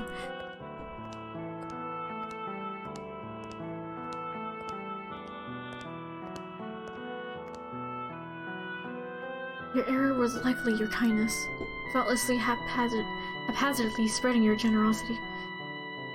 That generosity came from your own desire to avoid pain, for your own happiness. What should I have done? I can't take this. When everyone was happy. Ellie used to laugh and smile. She once meant the world to me. How did things end up like this? It's not my fault. I didn't do anything wrong. Pretend like nothing happened, then perhaps they can go on smiling in your head. But regardless, you must follow the path you tread. It is your path alone. The path you choose when, in that moment, you decided to run. Make the wrong choice in those moments, and you shall find yourself on the road to ruin. I would have been better off not knowing, better off in the dark. I just wanted those tranquil days to last. They're supposed to last forever. At some point, your childhood must come to an end, and that ending may not be the one you anticipated. I can't stand this world. You yearn for a world that would treat you with kindness. What should I do? What should I have done? Someone, please, help me. You should return now. If you spend too long out here, you are liable to catch a cold. Now let us return to our own time.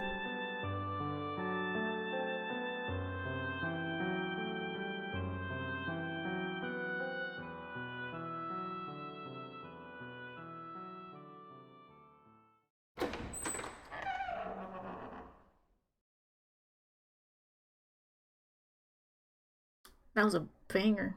The crestfallen young man's faded into the distance and the decrepit... Sure. Double doors clacked shut. Yeah, that's the end of the first one. There's a shattered glass, so you can only see the ruins of a garden. Not a single rose growing within. Yes, I'll join you guys in the call when I end the stream. You have evidently returned from the past. In the garden, weeds grew taller than people. You found it difficult to look at. A wolf howled in the distance. The children, the sea of roses, and the white-haired girl were nowhere to be found. You and the maid who called you master were the only people present in the mansion. What happened to them next? Oh, master. You would know better than I. Yeah. Why, you cannot remember? It seems this is quite serious then. Worry not, my loyalty lies with you, master. The mansion has witnessed more yet. Let us make our way to the second door. Your hand in hers, the maid guided you back through the kitchen and into the tea room. Her palms were still cold. You felt as though you were clenching ice. Master, do you wish to know the truth no matter what may be hidden within? Or, if it is something you would be happier not knowing, would you rather remain in the dark? Oh, is that so? I wonder about their father. Yes, the flaxen-haired sibling's father. Do you think he knew about the white-haired girl? He did. Then perhaps he allowed her to stay because of how deeply he loved his wife. Maybe because he did not want people to find out about her. I expect he too experienced many different emotions, but those pages of his story remain untold. Their parents likely had a turbulent tale as well, but theirs is not of consequence. To whom? I could not tell you. You and the maid crossed through the entrance hall, continuing your trek. At some point, the fire in the fireplace had faded to embers, emphasizing the lack of light within the mansion. The maid took a candlestick and lit it in the cinders. A small flame illuminated her pale face. On a whim, you asked the maid about herself. About me? I am a maid devoted to your service, master, as I have said. Oh, what was that? You are interested in my name? You flatter me. I truly do appreciate the question, but you are more than welcome to simply call me the maid. Also, it would make me much happier to hear you say my name after you have recalled who you are, master. A subtle smile rose to the maid's face, after which she began to lead you down the first-floor corridor.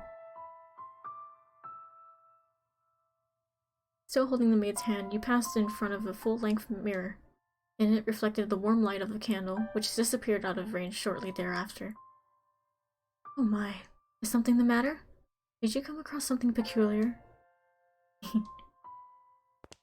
The maid had not appeared in the mirror, though she was not the only one without a reflection. You reached the end of the corridor. There appeared to be a doorway, but the door itself was long since gone, leaving only a hole in the wall to frame the stairs behind it. I don't like this place. Without hesitation, the maid descended into the darkness. You have more interest in this mansion, master, than in a mere maid, do you not? Though it pains me to say as much as in your as much in your presence, Master. This house is cursed. Yes, it is a curse that runs deep. As you just bore witness to, the majority of those who dwell within these walls fall into misfortune. I have served here for many years, and periods of happiness are as fleeting as a sugar cube in a cup of hot tea. Why did such tragedies befall them? If I were to guess, Master, it was because you had not returned. But when you remember your true self, the mansion's curse should be broken. The next door is before us. It appeared to be the entrance to a cellar. The disconsolate wooden door was visibly rotten in several places, but it seemed it might crumble at a single touch. You could hear the sound of something devouring meat beyond the door.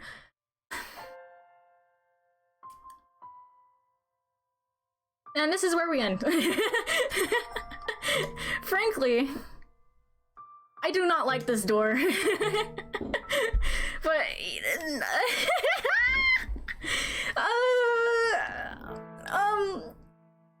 this is not a time of day to be reading through this door. But woo! Woo! That was epic, huh? You guys like that? You like this? You like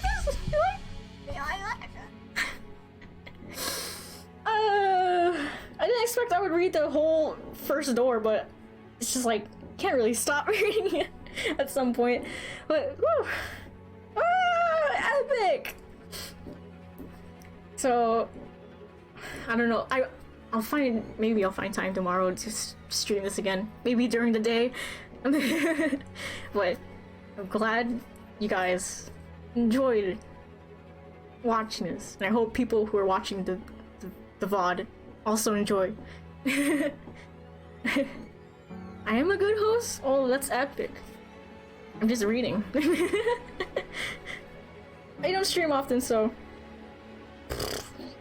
I would like to do it more. Converse. Okay. But yeah, I really oh my gosh, I was like, maybe I'll read through this kind of slowly, like, maybe once a week, and then my mind was thinking more like, no, maybe like 6 times a week, I swear. But now I'm like, oh, it's not a rush, but like, I just want to see everything again. There's so much to see. Hi, thank you. Oh my gosh. I love this. Love this game. At this point, I might catch up to where I stopped in the quote-unquote second game. And, yeah. But this is a journey. Miguel screaming. Oh, what time is it? 2:20 a.m. I will be ending the stream now. Thank you very much. I enjoy reading. My throat is fine, actually. Surprise. But epic. I hope all y'all have a good night. I'll go console my friends now. Having them experience this. Okay. Bye bye. I'm waving.